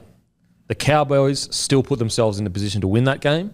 And honestly, I know people aren't going to agree with this, they're not going to like it, but I also thought that the try that they scored where Mitchell Moses was being held by the player and he fell over because he was trying to pull away from the player, I thought that should have been a penalty. I don't think you should be allowed to hold players as they're trying to get back and then they score on his edge. Because if he gets back to where he's supposed to get, that changes all the numbers on that side. Now, would they still have scored? Maybe. So was it as egregious as a forward pass? No way. No way. That was a 50-50 call. So I granted that. But what I'm saying is that it wasn't just like the Eels were the only ones that got, like that was a howler of a call. It was 100% wrong. But in a 50-50 world where the 50-50 lands in the Eels on that line, I think Moses probably gets that penalty. On top of all of that, the Cowboys, with 15 to go, were 12 ahead. Up by 8 with 20 to go. Yeah. Up by 8 with 20 to go. So 100% the wrong call. I 100% understand Cowboys fans being filthy as anything. I get it. You're going to be pissed off. And, arguably anything we say after this, it's just going to piss you off because you're going to feel that try was a separation. I fully empathise with that. But the Cowboys had the chance to win the game, and I thought Todd Payton summed it up perfectly. He didn't blame the forward pass. He thought they should have won the game. They had it in, they had the game to be there to be won. I thought this was a real gutsy performance by both sides. And I think, if Cowboys play the Rabbitohs, I think the Cowboys go through. I just think they came up against an Eels side that, I think I said it last week, but I just felt like this final series, this was their moment. This was the moment, and they've nailed it. What did you think about the game, Guru? Yeah, I agree with everything you said about the forward pass. It was forward, but just when I saw it live, I thought it was so bad. I thought it was 5 or 6 metres forward. Oh my God. Then when it got replayed, it was forward, no denying that, but it wasn't as forward as I thought it was live. I think most people would agree. I think there was calls both ways that were unlucky or lucky, however you want to look at it. Unfortunately, that's rugby league. It's always going to happen in big games. You mentioned Todd Payton. I love this bloke. Yeah, legend. For him to come out of that, how disappointing he would have been and just cop it on the chin like that. Yep. Just sensei. I absolutely love that. And it's, it's a good look for rugby league, but it sets the standard for his team. We don't point fingers. That's who the Cowboys have been this year. And I thought he set a great precedent for his footy side. And he's literally said we had plenty of time to win that game. Yep. We don't go back and go, 10-minute mark, we didn't get that. What a testament to his character. Yeah. That sums him up so well. If that was Ricky Stewart, there would have been weak gutted dogs all over the place. The ball boy, the scorer, every one of them. I love you, Ricky. And we would have loved him for it. Yeah, I would have absolutely loved him for it as a Raiders fan. He's not going to be able to shed that one for a while. But it was phenomenal for him to come in. And if he did blow up, there wouldn't be many people sitting there being ease up, mate. What a legend. Yeah, exactly. If you had it blown up and going, look, I get it, man. There is so much riding on this more than just winning a game. This is life-changing shit. You make a grand final, that's life-changing. I know winning it is the be-all and end-all, but being in a grand final is still a place to hang your hat. Now, I know most NRL players wouldn't hang their hat there, but I tell you what, it's a lot better than, we made a prelim. Everyone goes, okay, cool. We made a grand final. You go, people talk about 2009 Eels grand final still, So they talk about 2014 Doggies grand final still, 2012 Doggies. Put it this way. Not many people know that South have made 8 of the last 11 prelims. Exactly. Great point, Matty. Except for super fans like yourself. And anyone around Matty. Yeah, anyone around him. So 100% wrong call. But I think so much respect to Peyton, also to the players as well, the Cowboys players. They didn't let it. I guess I didn't hear anything negative after the game about it. I will say Tamalolo, before he was sent to the bin, he was an absolute animal.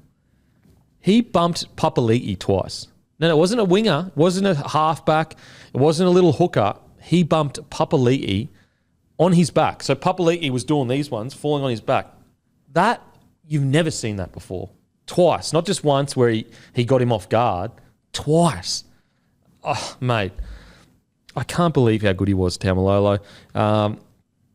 Outside of that, there were huge players on both sides. I thought there was a huge play from Hiku to regain the dropout. That could have been a match winner. It actually got them back into so the Eels has got a repeat set. I think the Eels were ahead. The game's on the line. They do a short dropout. Hiku grabs it. So look, amazing performance. We'll talk about Cowboys before we get to the Eels. With the Cowboys, look, I think we spoke about this before the final series started, and we said, does Cowboys have just that extra little bit of magic that some of the big dog clubs have? And I think that on the weekend we saw that they've got it, but I think they just need another year to fully realise it. For example, Scotty Drinkwater with another year, Valentine Holmes with another year at centre, Nanai on the edge with another year. So, if they just had, put it this way, I know people don't like this, but if you had 12 months more experience with that team together, I think they win that match. I think I think they win that match if you take Gutho from 12 months ago, put him in that side. You talk about, Scott Drinkwater had that play where he beat Mitch Moses all ends up, went straight through. Gutho came up with a huge save there. Gutho made the tackle on Tolungi in the first minute. He then, what about that one, I think it was Chad Townsend, kicked into the in goals and Gutho caught it at full pace. Tips of his behind fingers. his feet, Crazy. Incredible. There was... I said it before in Team of the Week. I honestly think Gutho saved 18 points in that game. He was amazing. He was everywhere. Yeah, absolutely. And that's where I think with another 12 months, the Cowboys side together would have found a way to get around that. I just think because when you really look at it, so you've got a new 6, Dearden's been there for half a year, so you've got to say new 6, new 7. Drinkwater was a 6 last year, so new 1. So their whole spine is essentially new. Even Tamalolo, I think he plays more as a front rower sometimes now. I know he's got a bit of a ball playing now, but Cotter comes on and plays that ball playing sometimes. So there were a few times where they had the Eels under the pump, had the Eels on their line, and I think that in 12 months' time playing together, they would have got a bit of points and they would have put the game away maybe a little bit quicker. Because didn't they? What points did they go in at halftime? It was like 12-6? It's 12 all. 12 all. And I think I wrote in my notes, the Eels will be stoked with 12 all because the Cowboys dominated that first half. Absolutely dominated that first half. Matter of fact, I think the completion rate was... Did you put it in here? Oh, I had it in my notes, but I just wondering if you put it in my... oh, man, where is it? Okay, yeah. So Eels, they had 7 errors in the first half. They only completed at 56%, whereas the Cowboys completed at 88%. And so they put themselves in a position to win the game. It was just that extra fucking bit of oomph that they couldn't get across the line. And that's why I believe, like, think about how exciting that is for the Cowboys. That they didn't just, like, go up and, you know, get pounded by an Eels side and, oh, yeah, we got a bit lucky because we played Sharks in the first round and they pushed it through. They went up, dominated the game from the outset, 88% completion. And it took a second half where I think the Eels completed at like 90% or something to get them back in the game. I think going into next year, Cowboys should be fucking confident. Should be real confident. Yeah, for sure. Just to point out how far the Cowboys have come. So last year in defence, on average, they conceded 31 points per game. This year it was 15. Whoa. They cut it in half. Now, I'm sure one thing that'll be a big focus for them in the offseason, especially for Todd Payton, the 2 finals games, on average, they conceded 27 points per game. So they pushed themselves back up into that category from last year. Obviously, finals footy is harder and whatnot, but the Cowboys, I think they'd see themselves in the premiership business. So you've got to keep that same. Numbers from the regular season into the finals, I think it's just been a tremendous season for them.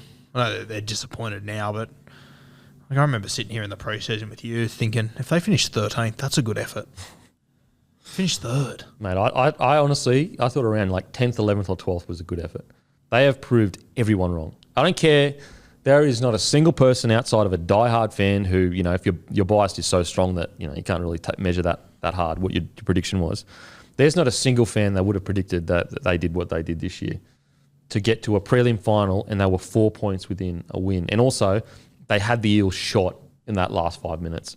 What do you reckon about the Cowboys game, Timmy? It was one of the big questions going in was how Parramatta in particular were going to handle the heat. And I think we saw that local knowledge and probably a smarter game plan from the Cowboys, because heat-wise, it was a toasty night, but you know, they're professional athletes. They have a full season behind them. They're rock hard fit. They were okay. And they did hold together in the back end of that game when they just relentlessly defended that line. A lot of that was on hard line. But we saw with the humidity just very quite dewy conditions and just a wet ball. And in the first half, we saw the Cows just trying to knock the door down through the middle. And they were playing quite sensible, simple footy, whereas Para, being a side who, yeah, they like to knock the door down as well through the guts, they like to shift the ball and they do it really well. And I think it led to that 56% completion. Now, I think from the second half, they sort of reined that in a little bit and said, you know what, we can't shift it as easy as we think. Let's just play a little bit smarter. And I think by the end of the game, their completion was late 70%, like 76 or 78% or so. So game plan-wise, I think the Cowboys got it right early on. And it was the Cowboys' middles were so good. We spoke leading into it about maybe Parramatta get the ascendancy through the middle. Their line speed. They win the game. It was incredible. It was just a couple of lazy middle defensive efforts for tries, particularly RCG's second try was at Lolo and McLean. A couple of just little poor moments that were very uncharacteristic of the Cowboys that essentially probably cost them the game. Well, I think, like, you know, with Taumalolo, that's the price you have to pay. Like, you can't be as explosive and dominant as him going forward, but then not have that one or two times where he's too gassed to make the call. But you're right, though. Like McLean probably could have been a bit better there as well. They're just big bodies. I don't know whether that was... Look, you got to make your tackles, for sure. But I also think Reid Marnie did such a fucking smart job. Like, they were just going bang, bang, bang, just getting him on the back foot. They had no line speed. So even if they did make contact on RCG, he's probably going over anyway. But you're right. It was... You got to make it... This is prelim kind of footy. Wasn't that RCG one a weird one? Like, you saw Drinkwater in the background. He almost turned around to say, like, obstruction. It must have been something wrong with that. And RCG was like, that's a try. Yeah. That's a try to the ref. And it's like, bruh. It almost just looked too easy to be a try. Yep. We'll get to the Eels, but I want to praise RCG. Anyway, we'll get to the Eels. But yeah, I want to praise the Cowboys' defence. Like, they suffocated the Eels in the first half. They dominated them. They bashed them through the middle, and they couldn't get anywhere out of their own end. So the first half at 12-all, that's where I think, it's, again, this is hindsight. We're reviewing the game. Obviously, it's hindsight. But that's where the game was lost, I think, for the Cowboys. They probably should have gone into halftime at least 12-6, if not 12-0. Because that first half, I think, probably took it out of them a bit, because, even after the game, you could make the argument that it was the Eels that were fitter, in air quotation mark, because they're the ones that came in the second half and, did what they needed to do. But, mate, what an incredible performance by the Cowboys. They deserve all the praise they get, and what an exciting time for the Eels up there. I thought Holmes had some really good moments. Ran for 148 metres, 6 tackle breaks. Dearden was strong in defence. Outside of that, Ruben Cotter. Have a listen to this. A try, 150 metres, 53 post contact, 7 tackle breaks, a line break, 45 tackles, 0 missed. Is he an automatic in the Kangaroos now? Has to be. Has to be. And honestly, I'd have him on my side even if all of our big boys weren't playing for their heritage. He is amazing. As we head into this World Cup and there are a lot of front rowers playing for other nations, is he a starting front rower for the Kangaroos? So you got RCG. We're so light on the front row. We're very light. Because we got all our big boys are. Haas is gone. Yep. The only reason why I'd like to probably bring him off the bench is just because I want that impact. I want that speed around the ruck when the big boys are done. But right now, he probably is a starter. Depends how big your 13 is. So who's going to? So if you go 13, Murray on an edge. If you go Cotter starting, pretty small. Possibly it might leave us just a little bit light on in the middle, particularly up against a couple of Samoas and Tongas. You might want that little bit extra size the first 20. So I think Cotter coming on after 20. Yeah, I want that speed around the ruck. I think that he'll be so damaging. And I don't know, that first 20, I really like that size in the middle. Really like that size. I'm just trying to think. Just Pat Carrigan, is he going to be a starting front rower? What about Tino? Yeah, Tino. Yeah. My starting, so at the moment, unless you mention someone else, or Lindsay Collins, is he ready to go? So I'd start. If Lindsay's ready to go, I'd probably go Lindsay RCG to start. Actually, no, I take that back. I'll go Lindsay off the bench, Tino to start, because Tino has played bigger minutes. Yeah, I think Tino and RCG up front. That's probably what I'd go. So Lindsay's got suspended against Melbourne. There's been 2 Roosters games since, and you're saying one was against... One was the... So yeah, he's going to miss a warm game because he got 4 weeks. So yeah, he's ready to be go. back. Big Papa, He's playing Samoa. He's Samoa. Samoa. Roger that. Moving on. Do you even follow the Raiders, bro? There's a lot going on with allegiances, mate. I don't know where it ends and begins again. Yeah. I want to give a shout out to the great Peter Hiku. I think he's been lost in the noise here a bit with the Cowboys. Put it this way: at the start of the year, if you had said to me, remember how we were having this conversation, the great Gurino, where we were like, "Oh, how do you squeeze Hamiso, all these boys into this back line?" Hiku was maybe my first guy that I would go, fuck, sorry, I'm going to have to put you to the bench maybe. Yep. Whereas, you got Holmes that has done all the big plays and played outstanding and, been one of the centres of the year. But I think Hiku's been outstanding. I think this is the best year of Hiku's career. And I also think that, I don't think Peyton would trade him for anyone. I really don't. And that's a mixture of Peyton's loyalty, but the amount of efforts. He had 21 runs on the weekend again. That's the most of any any player on that side. The week before, he ran for fucking 280 metres or something. He broke 300, I'm pretty sure. 300 metres. It's crazy. Still unbelievable. Yeah. So he ran for 300 metres, and we're just not hearing about Hiku as much. And understandably, I know Holmes has had these big plays, And the reason why he was in my team of the week over Hiku last week was because of the drop goal. Like, if he didn't get that drop goal, obviously Hiku would have been there. And so I just want to give a bit of love to the great Peter Hiku. I think he's been outstanding. He's clearly going to be a part of the New Zealand squad. And I think he's been a real unsung hero for the Cowboys this year. Could you check, please, what his average metres are for the year? It was 314 metres. Wow. In a fucking finals game. At Shark Park. And that's a heavy track too. Heavy track.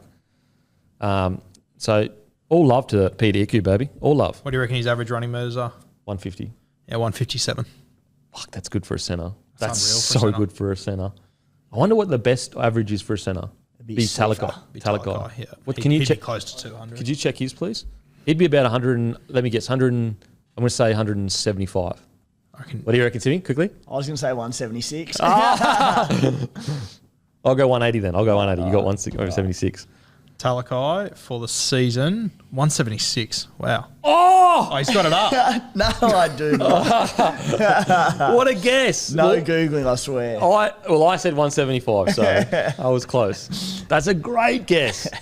But to think about that though, like, you know, we've spoken about Talakai quite a lot, and a lot of people have. This bloke played Origin. Peter Hiku, only 20 metres less, and you know, he hasn't really been spoken about at all this year. Like, so I think he deserves a bit of love for sure. Just keep in mind with Talakai too, his first 3 games, he played in the second row and off the bench. His highest was 125 metres. Over the last 5 weeks of the season, he went below his average once. Fuck me. They missed him massively. So it goes Talakai for centres, then Hiku, and then third for centres is Val.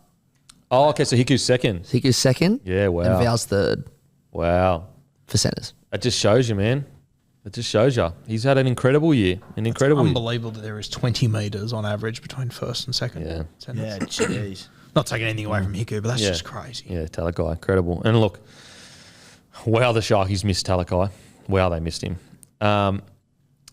Anyone else trying to talk about? Who else?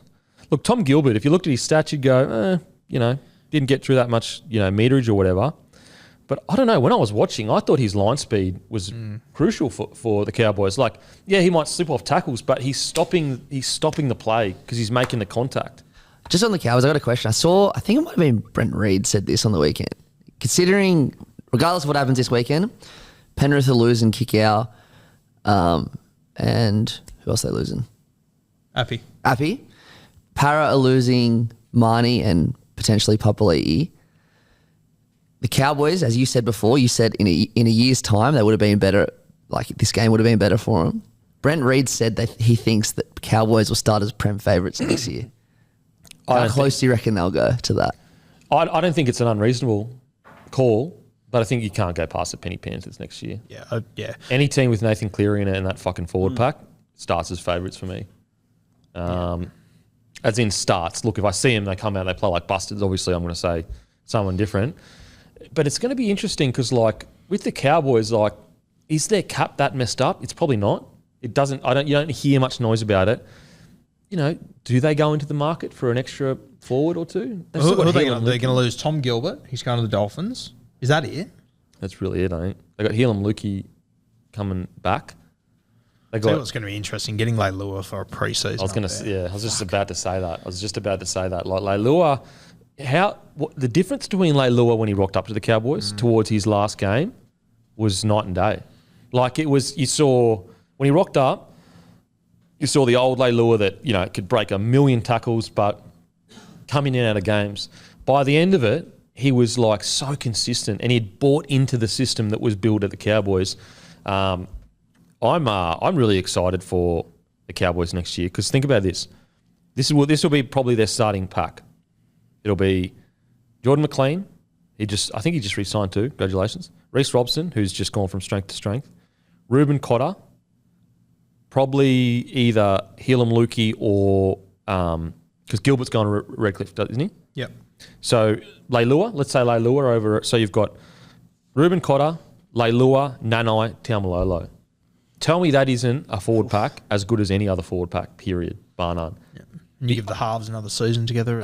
Season. The only thing is maybe the craftiness out of 9. Like, I know he's building towards it, Maybe that's the only thing I could say. You know, Appy potentially has over, say, like a Reece Robson. I think Marnie has really built that into his game. But another year, Reece Robson under this system, I think he'll find it. He'll fucking find it. To be honest, I'm trying to think. I think Reece Robson will probably be New South Wales next 9. Like, not next year, but next 2 to 3 years. You've got... Well, how old's Appy? Well, Appy's over 30, I think. Cook's over 30. Who else would you have there? Blake Brayley will put his hand up. Yeah. He's heading in the right direction. I'd have Reece probably ahead at the moment. Yeah, I would at the moment. Yeah. Jaden I just Brayley think up like in Newcastle Reece as well. is made for Origin. He's a bit of a thicker body. He's already obviously been in the camp. Yeah. Like, where's Sam Verrills? Is he from New South Wales? He is, isn't he? I think he's like a Manly sort of area. I could be wrong. Yeah. I'd say, I think I'd put favourite on Reece Robson. Yeah, Play I Origin. think so. Avalon, yeah. So, yeah. He's from Sydney. Avalon? Yeah. Yeah, okay. You know, this is how good this bloody Cowboys side is. Like, Hamiso's getting 3 minutes. Do you think that was an error to not bring him on for longer, or do you think the game didn't need a smaller body in the middle? I don't think so, but I mean, in hindsight, they were obviously down points at the back end, but I mean, they were up by 8 with... No, I'm saying, should he be brought on longer?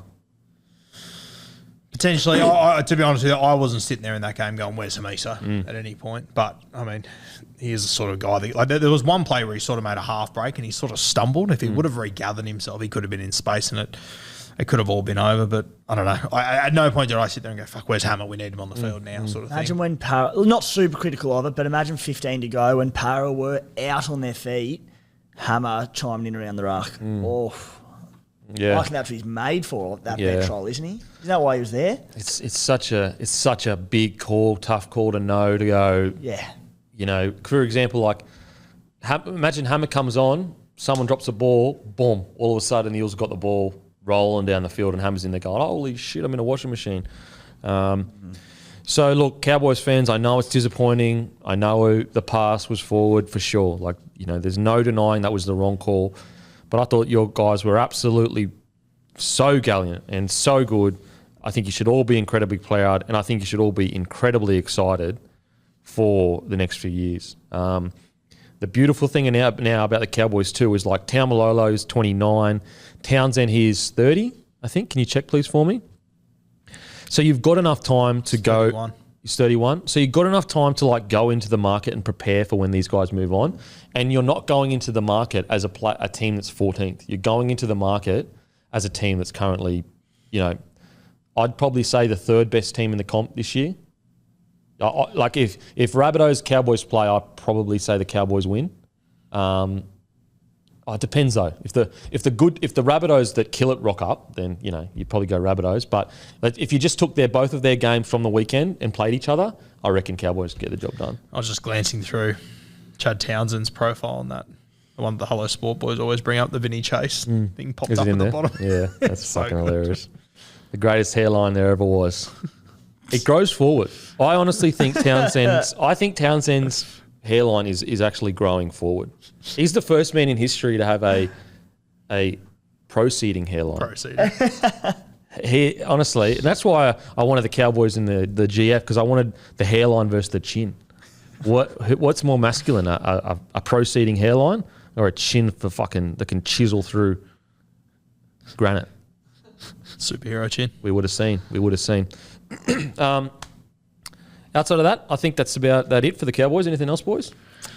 No, good season. Great Cracking season, and also great final showing. You know, like it's like, for example, look at the Sharks, how disappointed they are right now as a club, and look at the difference of the Cowboys, and yet they were 2 points apart. We'll just say one because of the field goal. That's the difference, you know. The Cowboys go into this offseason confident, you know, disappointed but happy. Sharks go into going, wow, we don't know if we're a finals footy side. You know, so we'll talk quickly about the Sharkies. And that was my concern. I copped a bit of flack for it, but before finals footy, I just said I was unsure whether they were a finals footy side yet. At the start of the year, my prediction was that they would go really well, but I don't know if they'd be able to pull it all together by the end of the year. Now, I think that got proven wrong. Like, I think they outdid my expectations, but I also think that, my, estimation that their finals footy just isn't there yet was proven right. What do you reckon, Guru? Yeah, it's a tough one because you go back to that Cowboys Sharks game, like that game could have fallen the Sharks' way. Easy. And then all of a sudden the narrative is completely different. They get a week off, they come into this game. Could they have been the Eels? I don't know. I probably think this Cowboys side had a better shot at beating the Eels than what the Sharks did. But I'm also probably a little bit biased because of what the Sharks showed against the South Sydney Rabbitohs last week when they were exhausted and gassed. So it's hard when you go to a 30-all that goes to Golden Point, then goes to extra time, then Golden Point. It takes a lot out of the tank. So I don't know. It's hard to judge, but I was higher on them coming into finals than you were. But I think you were definitely proven right, obviously. I wouldn't say it's fully right. Like, fuck, I'm wrong about a bunch of shit. That's for sure. Roosters, I was wrong about. I was so wrong about the Roosters. I thought Roosters were going all the way, baby. Timmy, what are your Sharkies like? Do you think that because I think that the Sharkies at the moment played perfect season footy, like perfect, not perfect because they weren't one, but really good season footy. Like find a way to get wins, whether it's ugly or whatever, just get the wins. But my, feeling was that just that next step. Finals footy is like its own season. It's also its own type of footy. And I used this example on Matty Johnstone last Friday. It's like, look at the Rabbitohs, scraped into the 8, scraped in. Like 2 games before the season ended, they weren't even in the 8 yet. Or like it wasn't confirmed that they would make the 8. But then they go into finals footy. They're a finals footy side. Now, I know they played poorly on the weekend, but there's no denying they're a finals footy side when you look at the calibre of players that can turn up. And yes, I know that some of those players didn't play well on the weekend, but you know what I'm saying. Do you think that they need to recruit, or do you think that they just need longer together to become a finals footy side, Sharkies? The latter for sure, mate. I think you're quite on the money when you said probably 12 months away from being a genuine title threat. Had that game in week 1 of the finals gone the other way and they got through to the prelim, they still had a prelim to get through and then a grand final to be considered premiership contenders. So while it was a wonderful year, I think what they've done this season with a new look side, the big one being Nico Hines, who in a week's time could be a Dalian medal winner, that those combinations are just going to be so far advanced after another full pre-season going into next year. And I think they've got all the pieces to be a premiership team come this time next year. I think they were just short of it this season. You touched on it all year, Campy, that you just thought they just need a little bit more time to hit their absolute peak. And I think they've got all the tools to win a premiership next season. It's interesting because do you think that the Cowboys now I know Todd Payton won't allow this to happen, but the Cowboys going into this preseason, disappointed but happy with the season. Sharkies going into this preseason, angry, bitter, disappointed. Do you think it's a good thing for them next year? Oh, I think it could be. I think Craig Fitzgibbon's going to come in because he was filthy in that press conference. His press conference wasn't wasn't happy boys like rah rah. It was like people know who let us down. Yeah, and I think the Cowboys and the Sharks are going to be 2 really interesting sides to watch next year. Like as good as the Cowboys are, and as confident as I am that they will go back to top 8 footy, like we've seen teams do this before. Yeah, they come from nowhere in a season and they really like. Look what they did. You guys have been a classic example on a number of occasions where you look like world beaters. You go Canberra Raiders locked in for top 8 finish. 2017 Cowboys. Yep, all the way to a grand final. Next year, fucking 11th or 12th.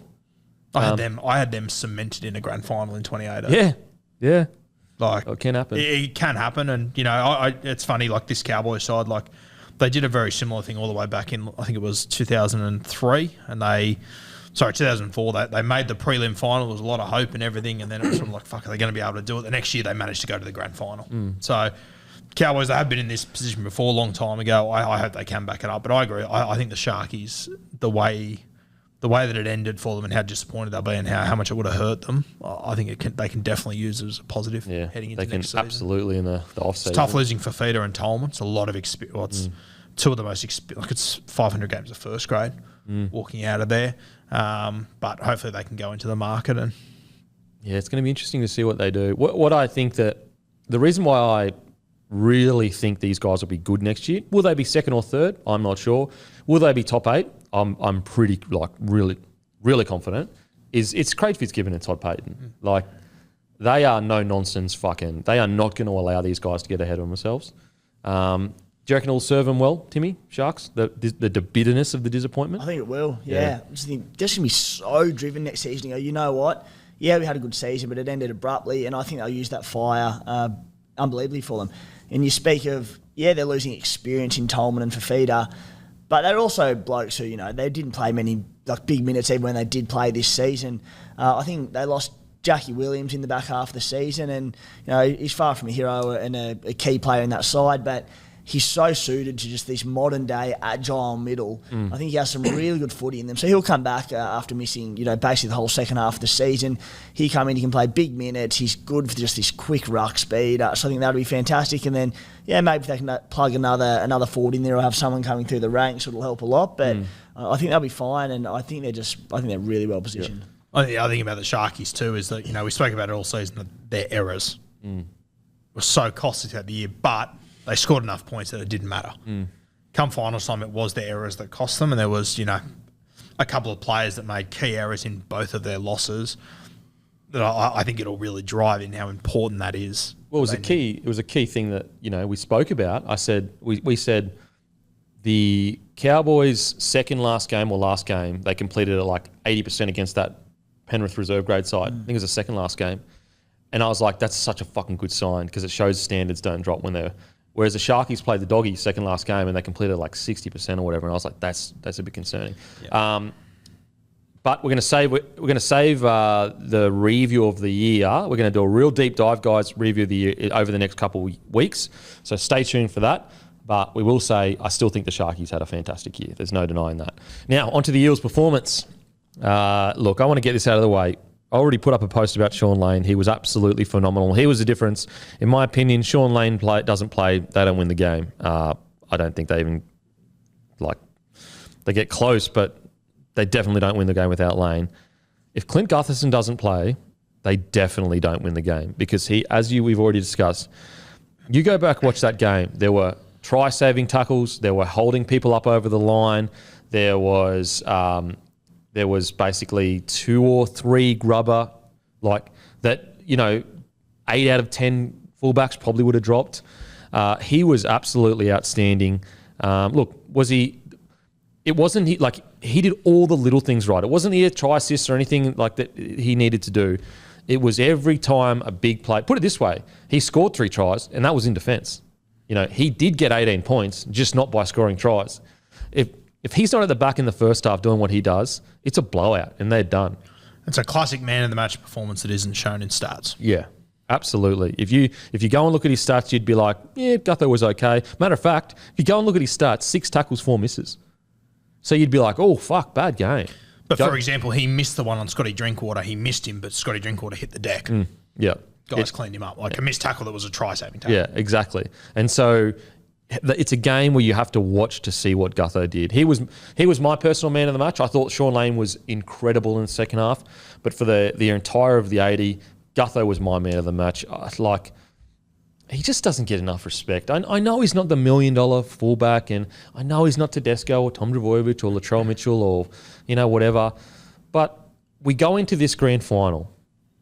Guess who the 2 fullbacks are? They're 2 of the battlers. They're Clint Gutherson and Dylan Edwards.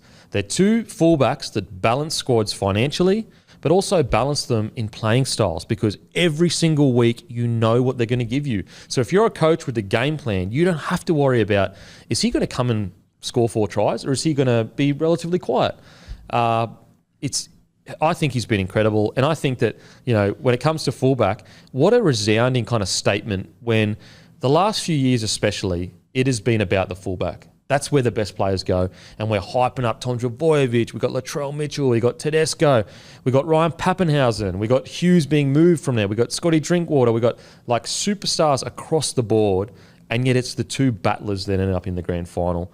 And so if there's any young people listening or young footy players, girls or guys, and you're not as, fast as someone else or whatever, go and watch Dylan Edwards and Clint Gutherson play. There are ways you can become an elite fullback. Thoughts on the Eels' performance? Yeah, mate, look, I've been very open this year saying that I just didn't think come the big games they'd be able to deliver. Mate, I'm confident saying if Parramatta were down by 8 with 23 minutes to go in any of the last 5 seasons, there's not a hope in hell they win that game. No. I think they really turned a corner in this game. And I think that Clint Gutherson, my greatest thing against Parramatta for the last few years has been that when you get to the bright lights, they don't have that guy that can stand up and deliver big moment after big moment. As much as people won't talk about it, I thought Gutho turned into that guy the other night. As much as it won't come up in try assists and whatever, I just thought that he was fucking everywhere. That was Tedesco-like. How does he keep appearing there? How does he keep coming up with these plays? Just effort built on effort built on effort. So credit to Gutho. I thought it was fantastic. You mentioned Sean Lane. Oh, Mate, I thought the biggest moment of this entire game was the intercept he took on Scott Drinkwater on about the North Queensland 40-metre line. It turned the game on its head. It swung the momentum completely. And Lane had a couple of big plays. The charge down. Yep. The try assist. And I thought the charge down was a try for all money if he didn't get that. Yeah. Yep. Chad got that perfect. I know. It would have landed in, was it Talangi? That was the right wing. So it was Felt. Yeah. It would have landed in his landed, bread basket. and it would have been a Felt match winner again if they had kicked the conversion. And the thing that I loved as well is that, they had the charge down, which is all a big play, but typically Parramatta, when the ball's on the ground, they won't win that scramble.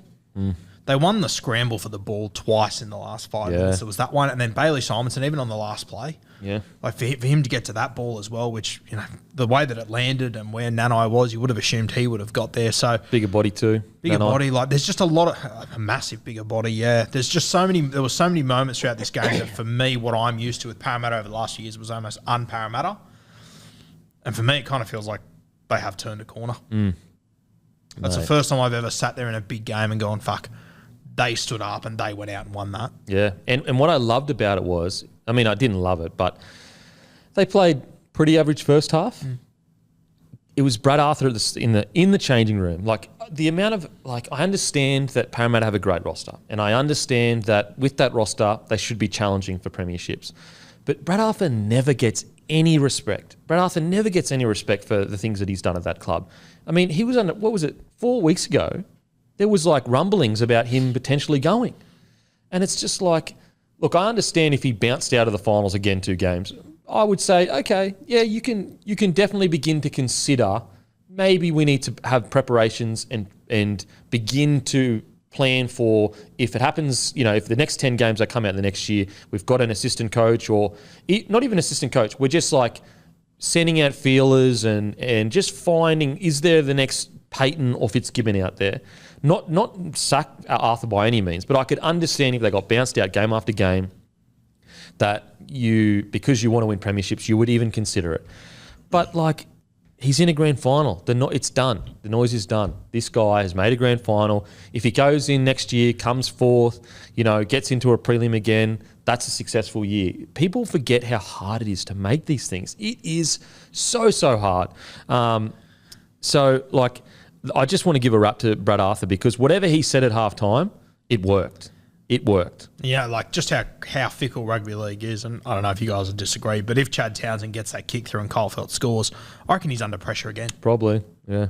There would have been whispers this week about him losing his job, I reckon. Yeah, I reckon. Well, I mean, there's what was it, 2 weeks ago? A thing got leaked, the review got leaked about all this bad stuff, and it's mate, who else is out there to replace the bloke? What are we talking about here? Bailey Simonson, I thought he did a really good job, and I actually think Brad Arthur's got a tough, if Opacek is all right, I think he's got a tough question to ask because, once again, Wonga Blake was, struggled under the high ball, ran for 65 metres, didn't really do that much. He made one really good one-on-one tackle on Val Holmes. It was a try saver, but outside of that, yeah. Whereas you got Bailey Simons, 122 metres, 3 tackle breaks, 11 tackles, only 2 misses. I think it's a tough call to make, man. I really do. I think Brad Arthur will lean towards loyalty, But I don't think it's as simple as like, well, Wonga Blake's been there all year. I thought Simonson was really bloody good. I was shocked you picked Simonson. I really was. I was just waiting for Niokore to get in there. Agreed. I was worried about Simonson's defence. I pretty much said on my podcast, like, fuck, who does he think he's kidding here? He's got to play Niokore there. You would have seen more of Simonson. I haven't really seen him play. He's a great ball runner. He used to play sevens for the All Blacks.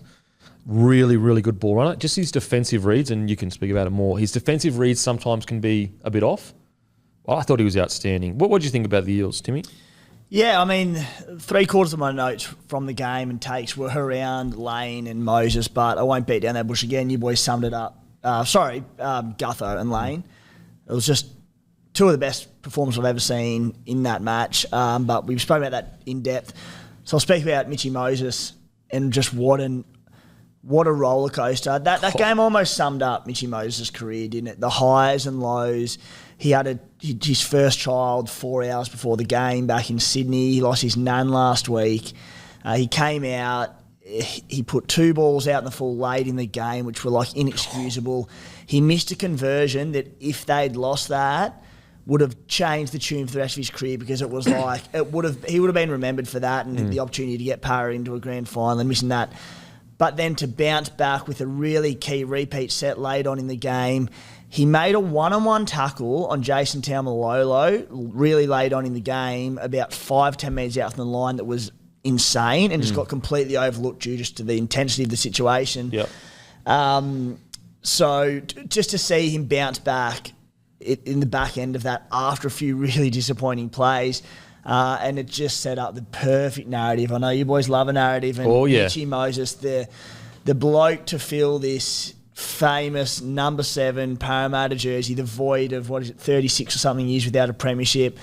Every single year it's about this famous number 7 jersey since Sterlo retired.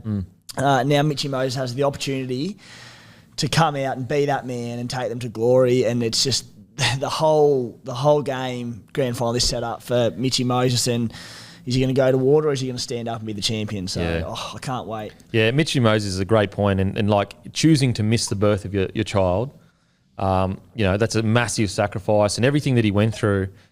But what I loved about it was this shows you how far this club has come, because last year, if Mitchell Moses has a poor game, they get absolutely fucking pumped. He comes out, for 60 minutes of the game, pretty poor. And yet the boys rallied around him and got the job done. And sometimes, yes, he is the man that needs to get the job done, all that kind of stuff. He's gotten them to this point. He needed the men around him. Like, it's pretty understandable a bloke that's having a child, literally on the field, his wife or his partner is having a child. He's lost, what did you say was his grandma? Grandma, yes, from last week. The week before. Pretty understandable that his head's a little bit off. Like, pretty understandable. The boys got around him. Again, as you said, that incredible the tackle. I'm just happy for Mitchell, because I tell you what, one of the most unfairly maligned blokes. Like, he's super, super competitive. Yeah, he gets in the ref's face, and yeah, he's ultra competitive and passionate. But that's what you want. That's what you want your 7 to be. What, you think Joey wasn't ultra competitive? You think Joey wasn't ultra, like, that's what Freddie Fittler? Not ultra competitive. And Mitchell Moses, what I loved about this season is his negative or his naysayers, they've gotten awfully quiet. You don't see it. And you know what I love the most about all of this is that he has earned a grudging respect of everyone in rugby league. If you don't respect Mitchell Moses by now, you're the one that's got the issue, because this bloke has taken this team from wooden spoon to a grand final. Like, any other 7 did that, we'd be sitting here going, holy shit. And yeah, okay, he didn't have the best game, but what about all the other games that he got him to get this point? Has he got the most try assists this year? So we have to put in perspective what has happened here. A number 7 has been gone from the Tigers to the Eels and taken a wooden spoon club with, some of the most hectic infighting upstairs you've ever seen. That, one day the coach is gone, the next he's staying, all the way to a famous grand final. It's incredible. He's leading the try assist this year. He's leading in try assist. The other thing it ties into is just that we need to consider is another great example of how young halfbacks, it takes so long to master the art of being an organising halfback in the NRL. It is such a tough job, and I think if you ask most veteran NRL halfbacks or who have had their careers, when did you hit your peak? They nearly all say anywhere from about that 27 to 30 age mark. Mitchy Moses turned 28 2 weeks ago or a week ago, and he's come into, arguably a career year for him where he's just been incredible, takes him to a grand final. So you have to cut the halves a little bit of slack in their early to mid-20s because it takes time to master the art. I'm not saying he's necessarily mastered it yet, but he's playing some incredible footy, and it also ties into how bloody good Dylan Brown is to be doing what he is consistently at his age. So I was about to say, just to cap that off, incredible Mitchell Moses, and he's a big reason why the players around him could lift him up when he was struggling. It shows you a good, tight team. Had a rough game, but they are absolutely nowhere near the finals if he isn't playing. Take me into the Dylan Brown situation.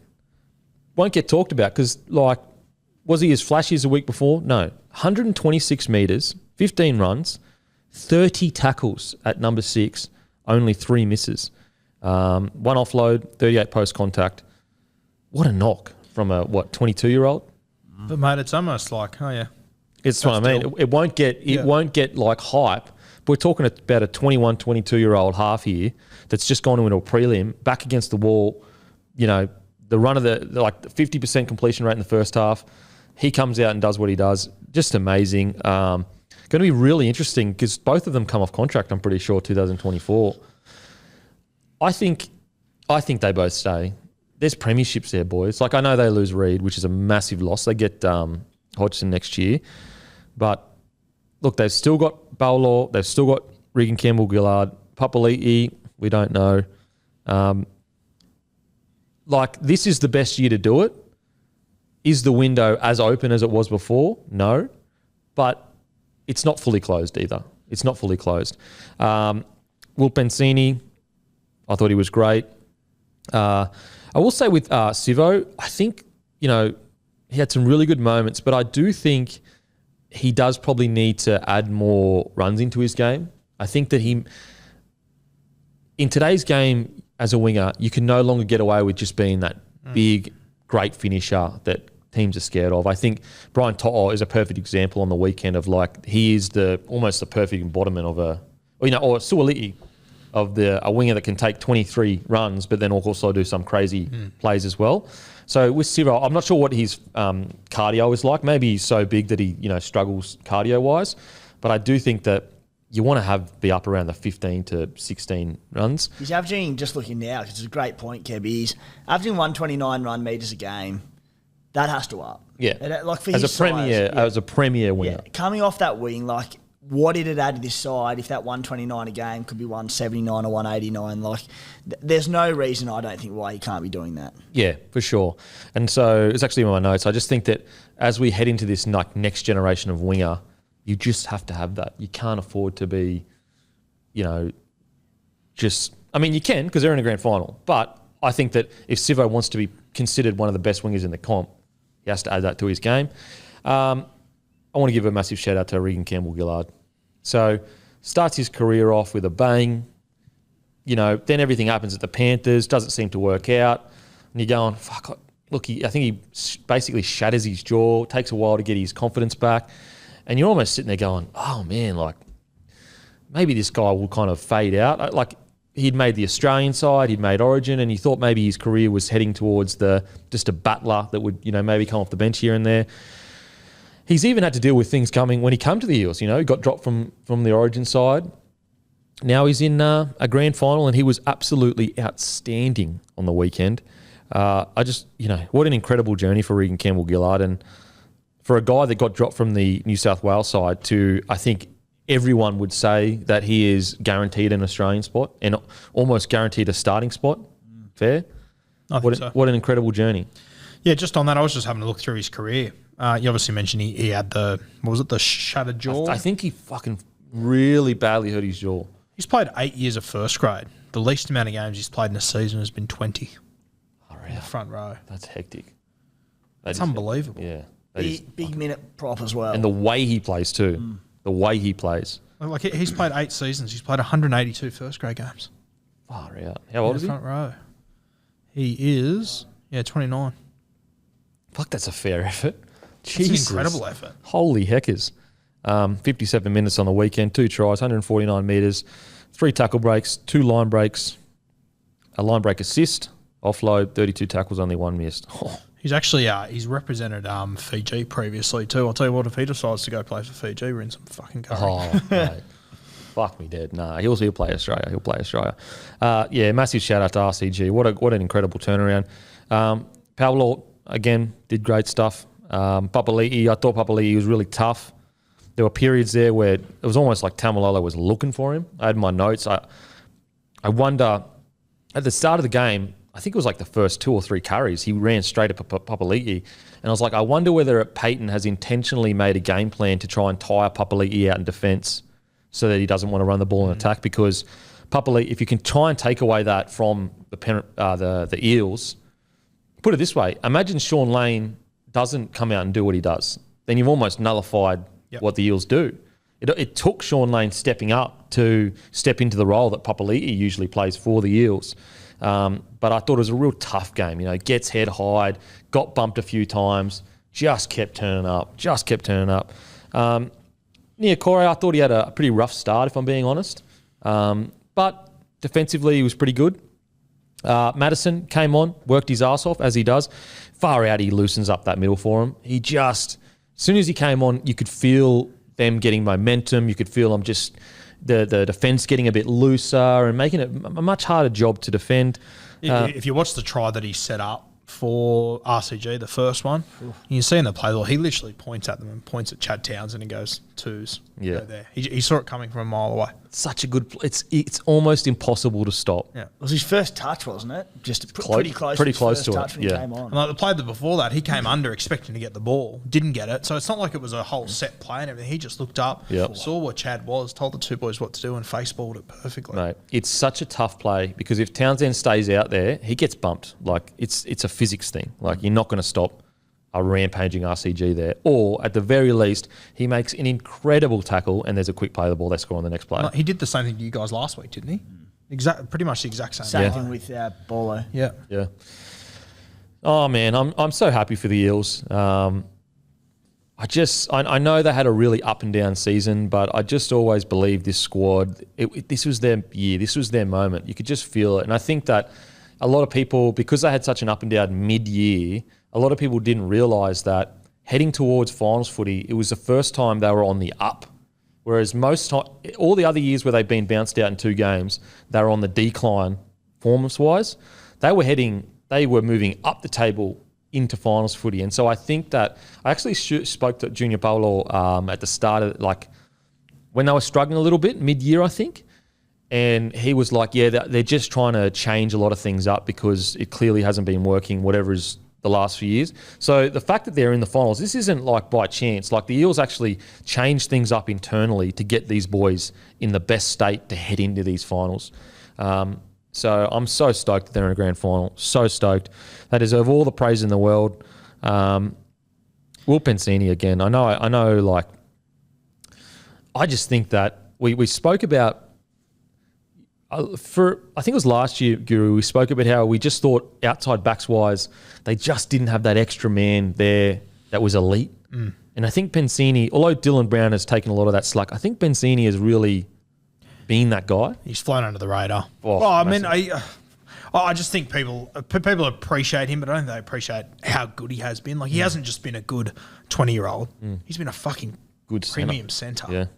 He's been really good. I remember, I think Matty set it off mic before, just going back. It was only round 22. They got beat 26-0 by the South Sydney Rabbitohs. It's only 8 weeks ago. Yeah. The turnaround has been, I'll be very, if they do win a comp on Sunday, I'll be very interested here. I reckon something must have happened that week off the back of that. Well, they were aware of it, you know what I mean? So they were watching it. They've timed it perfectly. They have timed it perfectly because... losing 26-0. Didn't they come out the next week and pump fucking... Well, yeah, after that, they played Canterbury and Brisbane. They gave it to both of them, beat them both by 40-odd. Then they beat that Melbourne Storm side. Then they got done by Penrith, obviously week 1 of the finals. Yep. We'll get to a quick preview later on. But I thought Reid Marnie was also outstanding. Missed a bit of tackles in defence, but, when you're making 58 tackles, fuck, You can miss as many tackles. I mean, you can't miss as many as you want, but I'll excuse it, bro. Hey, hooker, I'll excuse your missed tackles as a winger. That was a good try that he set up too. Just those one or two steps that he took. He just sort of held he just put them in two minds for a split second. It's just enough. It's what Harry Grant does so fucking well. It's that constant probing where you just keep the defenders on the back foot. Because if the hooker gets out, you can't get line speed because then you're running past the fucking ball. And so Reid Marnie, he's getting better and better at that. I think he's going to be so good for the Doggies. And that's if he keeps improving that part of his game, I think he's already got one of the best kicking games as far as hookers go. He's really developed it for sure. He's developed it heaps this year. His long passing game is it's the best in the league. So good. I was sitting there watching the game on the weekend with a mate who loves his rugby union, isn't a huge league guy, but watches it with me, and he sat there and said, "Fuck, he could compete with the best nines in world rugby." Yeah, wow. That pass. It's a big call. I've never heard him compliment the league before. So. Just quickly, guess who kicked a fucking 40-20 in the PM13 out of hooker? Yeah, Benny Hunt. Fucking Benny Hunt. Yeah. It's a joke. You know, he kicked 6 40-20s this year. The last person to do that was Chrissy Sandow, like 10 years ago. The great Chrissy Sandow, eh? So, look, Eels fans, win, lose or draw, enjoy it. What an incredible year. Just enjoy it. Just embrace the week. As I said, win, lose or draw. You're in a grand final. These things, they're almost a flip of a coin. Like when you get two teams like this, they're almost a flip of a coin. It just comes down to the day, and you might be the fortunate ones that just seems to roll your way that day. So enjoy the week, Para fans. You've earned it. Well, we save it for the preview or not, but who do you think's under more pressure coming in? Is it Penrith? We'll save it to the preview. Save it for the preview. Okay. All right. Now let's get to the next game, and then we'll get to the preview.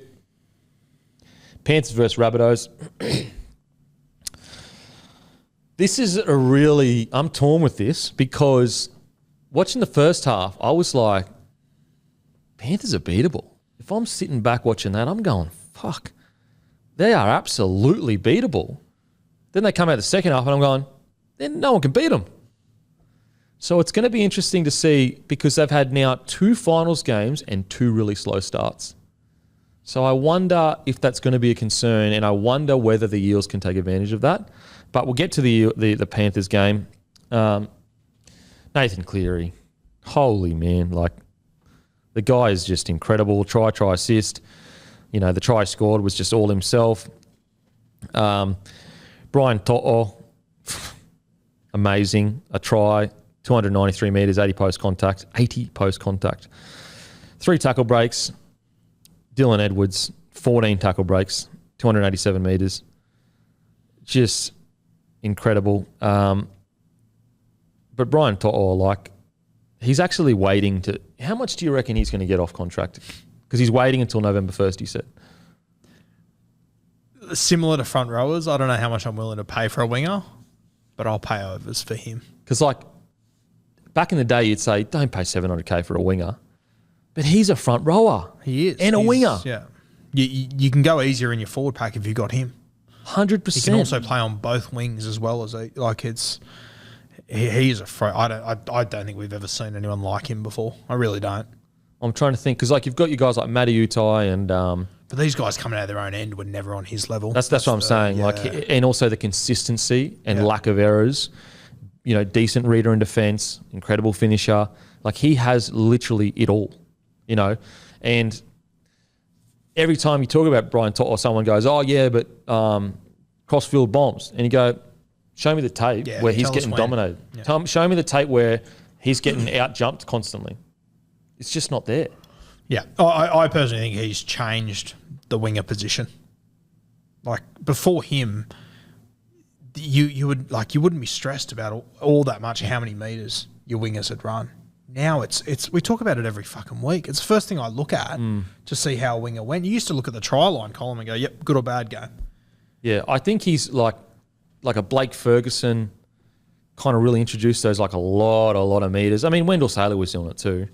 But I think that Brian To'o is taking that and ran with it. Taking it to the next level, yeah. I think though that when those other guys were doing it, they were the elite guys. It wasn't expected of everyone. I think he's taken it to that new level where if you're not running, who are we just talking about?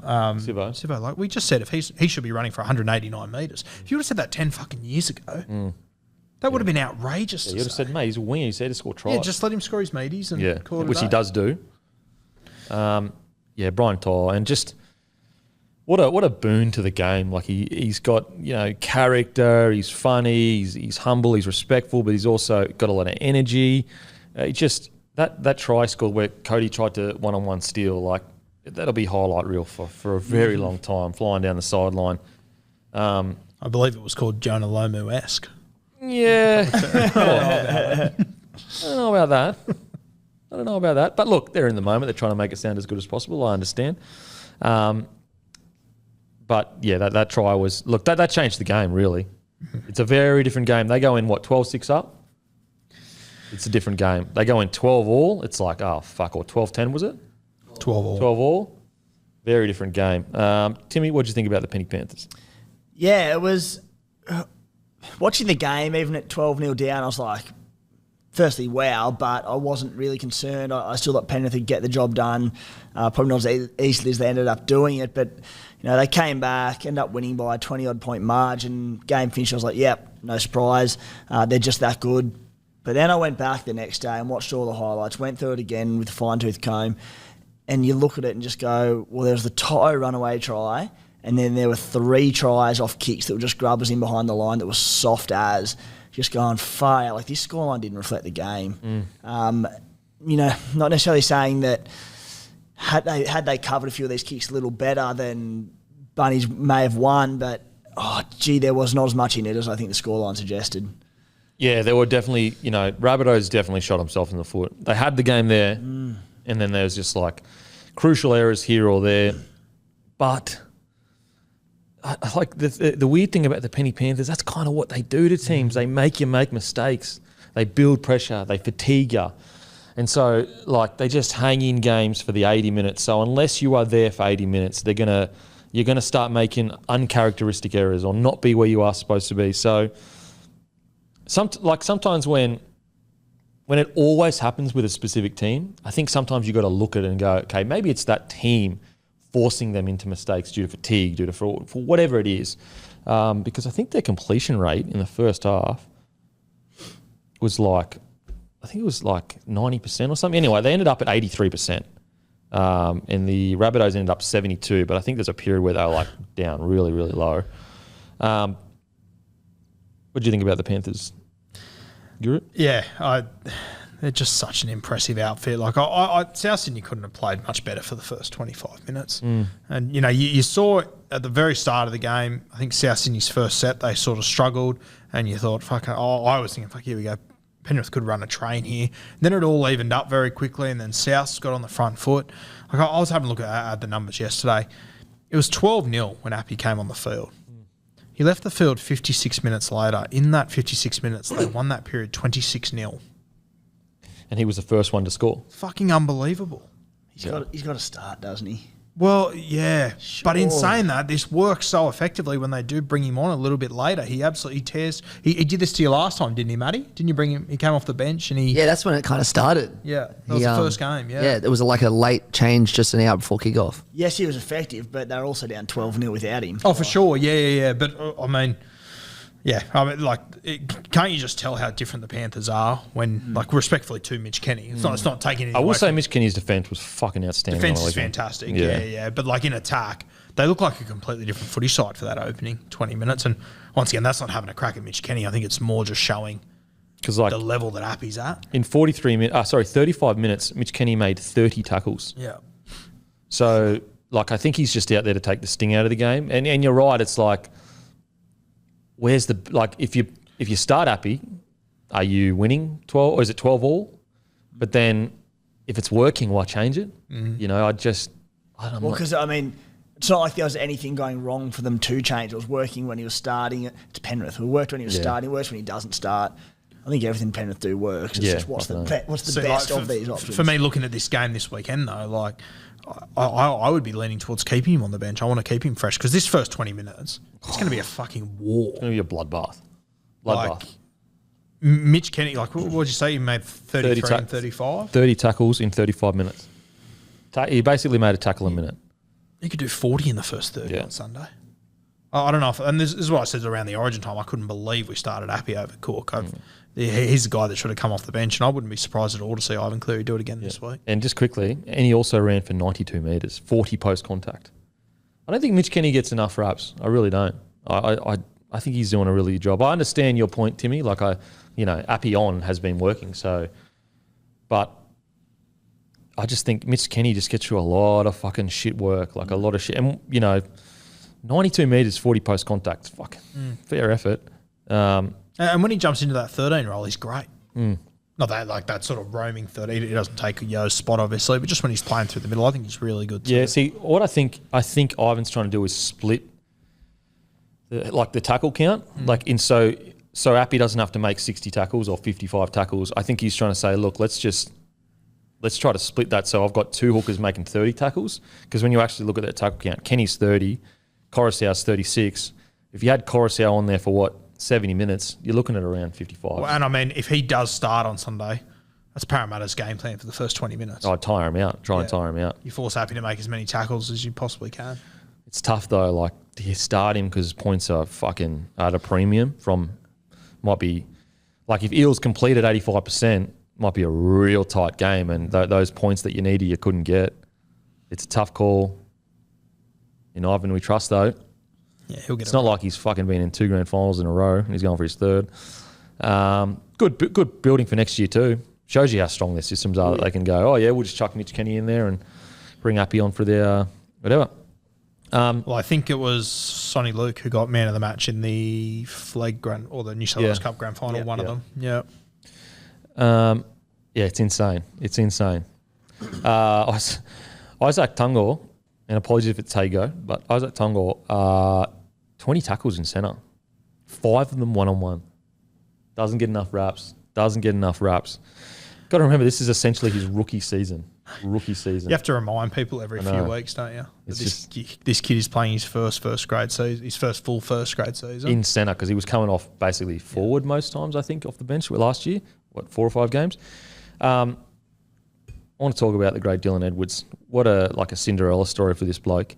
Again, as we spoke about, the last 5 years especially, it's been all about fullbacks, hype, $1 million, this, that, the next thing. The fullback that's been in the grand final 3 times in a row has been Dylan Edwards. And so it says something to this guy's work ethic. Like the amount of times that the Panthers were down and out and it just looked like they had no answers and you're going, ooh, Panthers are a little bit off. Just chuck the ball to Dylan Edwards. He'll do something. He'll find a way. He'll get us a quick play of the ball. He'll break the line. He did that constantly on the weekend, constantly. 287 metres, 70 post contact, 14 tackle breaks and a line break. He was outstanding. He was everywhere. He was actually my man of the match. Obviously, you could have easily given it to Cleary or To'o, but I just thought Edwards, without him on the field, maybe they still win, but I don't know. Like, he does so much important work. It's crazy. He's run for under 190 metres in one of his last 12 games. Crazy. It's fucking outrageous. Crazy numbers. He's 94 kilos. I know. He's not even that big. Moses Leota, I know he didn't have the stats that say a Fisher Harris or whatever had, but I thought he made some. I thought that tackle on Latrell was crucial because I honestly think I don't think Latrell recovered. I think he was. Look, I don't know, but I think he might have been a bit rattled, concussion wise, from that. I really do. Yeah, I think that, and then into. There was a couple of times where he threw those cutout passes, which the vast majority of times they get other teams. This Penrith side is just different, though. To me, and when Latrell was throwing those passes, a lot of the times the defense looked the same, but Penrith they react to everything. Yeah, so much better than all these other teams. I sort of felt like Latrell found himself sort of out there with no answers. He came up with a huge tackle on kick out one point. It was massive. He chased him down, but outside of that. I think that shot definitely had an impact on him early. Yeah, I think it did. I really do. That had to have hurt. That weight going together. Fuck. Fair play to Latrell though. Got up, laughed it off, but oh my God. So, if your job as a front rower is to fairly and legally smash the superstar of the opposition, Leota did that. And you know what? When they played the Eels, Fisher Harris was incredible. It was Leota fucking hunting blokes and snapping them in half. So just want to give a shout out to Leota. He won't get the raps and he won't do the stats. You go back and watch that game, nearly every big hit, he had a part to play in it. He's almost like their undercover enforcer. You got Fisher Harris, who is the big dog, no doubt, but Leota's just as much of a dog in there. He's a motherfucker. Mate, then you got the other motherfucker. Oh, fuck. Spencer Lino. How good's he been in this final series? So, massive shout out to him. Liam Martin, I thought had some, got through a bunch of work. Isaiah Yeo, I think he's getting to a point now where he does it so consistently, so well, that we just expect it. 148 metres, 55 post contact, 39 tackles, 0 misses in a prelim final is outstanding. Sorensen comes on. Everyone came on and did their job as well off the bench. I thought their bench was outstanding. Salmon got 8 minutes? He got 8 minutes. So let's just assume he didn't get on. Think about the impact their bench had. Api Coruscant, Spencer Linu, and Scott Sorensen. Scott Sorensen ran in 36 minutes, ran for 100 metres, 46 post contact, 23 tackles, 0 misses. Spencer Linu, 125 metres, a try, 3 tackle breaks, a line break, 12 tackles, 0 misses. And Api Coruscant, we saw how that went. I mean, if you want your bench can't do more. That is, and you look at it, when did the Panthers take the next level and take the game away? It's when their bench players started coming on, Api Coruscant, Scott Sorensen, all that. So going to be really interesting to see what the Eels do to combat that bench. Just on it too, like we spoke about the try that Appy scored. Mate, the quick play the ball from kick out. He got absolutely whacked on that play. And instead of standing up and fucking around with the markers or trying to, I hate that. It shits me so much, but it was such a smart play by kick out to just get up as quick as he possibly could. Like the markers weren't even, I think the markers thought he was going to get up and run again. It was such a... That's the one thing, like I didn't play many games, guys, I know. Basically a loser in NRL standards. But that's the one thing I always promise myself. I'm not going to worry about how I feel about something. My job is to play the ball as quickly as possible. It frustrates me when players are looking at the ref, holding the ball in their hand. You're like, bro, how is that going to help anyone? Now the next guy's getting absolutely pumped for you. And so you're right, kick out. Smart, kept his head. What I like as well, other than Spencer Linu is a bit of a hothead. Not a bit, a lot. And fair enough, he got fucking head high. He had every right to be filthy at that because that was hectic. They're such a controlled, aggressive side. They never really... I'm trying to think of a time where they lost their heads. They really don't, do they? But they're hyper-aggressive. Critter, good again. Great performance. Cleary, look, what else is there to say about this kid? What else is there to say?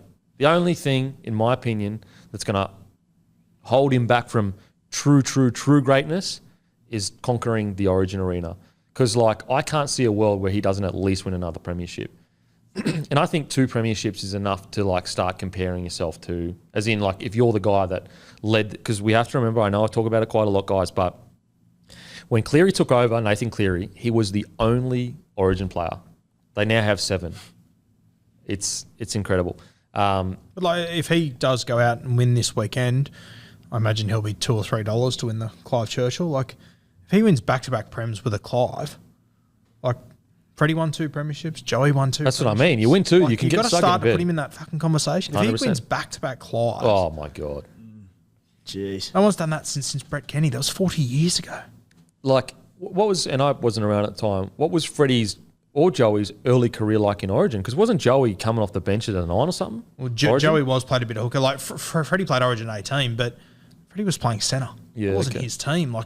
Nathan Cleary was owning the New South Wales team at 21. They weren't hyper successful, but he was the 7 straight away. And I mean, he's 24. In a week's time, he could be 24 years old with 2 premierships as the halfback, and it's his team. He's the fucking captain. Yeah, that's where I feel like if he wins this comp, you can go as far to say, he's not obviously as good as Joey and Freddie yet, but any argument of don't compare him to a 25-year-old Joey is nonsense. You absolutely can. If he wins this comp, this weekend, you absolutely can compare him to any 25-year-old that's ever played the game.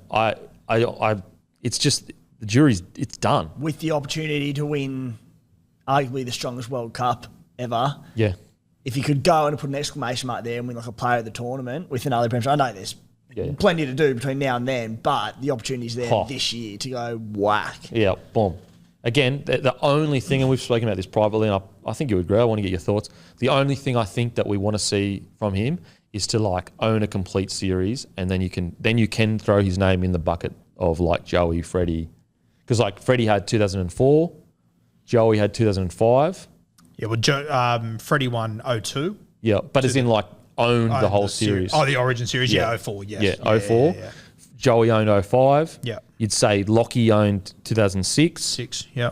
Cam Smith owned fucking multiple. I think 2017 was fucking one of his all-timers. But that's the real folklore stuff, I think, is that Origin arena. Which he doesn't really have at the moment, and you look back. He's got single games, for sure. Single games, yeah. But he doesn't have that series. And he also doesn't have a final series for me yet either. Like he was good last year, but it wasn't their attack that got them home. It was their defense. I think this final series is the one that if he gets MOM in the GAF and wins it, like this will go down as one of the best final series by 7, I reckon. Well, yeah, right up there because he's come back with 5 weeks, bombed straight into it, killed it.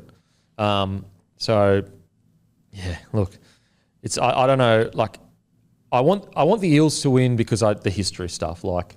And I want the Eels to win also because, like, I know the Panthers are going to win another couple in the next 10 years. But in saying that, fuck, it would be good to see, like, Cleary lift that trophy,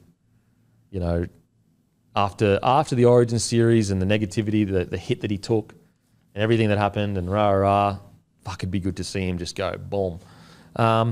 Anything else you want to add with the... quickly. Dylan Edwards, does he have to go... He has to go away with the Australian squad, surely. Can they fit him in? As the second fullback. Yeah, but they're also going to have a number, like they're going to have Latrell there. Mm-hmm. Would you play Trell fullback for Australia, or would you just... If Teddy was out? Well, do you think Meninga sees him as a fullback? Put it that way. Because there's a lot of clubs that don't see him as, or didn't, or don't see him as a fullback.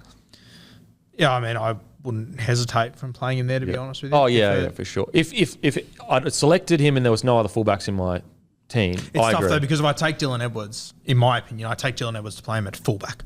I wouldn't play Edwards on the wing. I don't think I could shove him in at centre. Whereas you've got all these other guys, you've got your Jack Whitens, your Matty Burtons, your Latrell Mitchells, who can play multiple positions, who I would probably lean towards taking them over Edwards, despite Edwards having a better season. Yeah. Because what are the chances you're actually, like, you might use Edwards for, a pool game. But I just don't know if I'd take up a spot. And that's incredibly unfair on Edwards, but it's just the way it's played out. Yeah.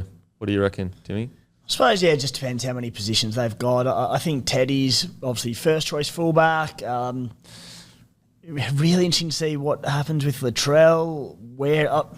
It's probably the best thing for the side. Let's say Teddy did go down injured. Like, what's the best thing for the side? And I think that's nearly Latrell at centre. I don't say that with confidence, but if you can go Latrell at centre, who, with a lot of these defections to the Pacific Nations clubs, maybe we can use that firepower in the outside backs. Obviously, no Tommy Turbo's there as well. So if we put in, say, a Gutho or a Dylan Edwards at fullback and Latrell at centre, and let him roam around a little bit, play that Joey Manu sort of centre role, as a team, I think it probably works better. In terms of Dylan Edwards, as I said, it depends how many fullbacks they take and where they see Latrell playing if Teddy's out.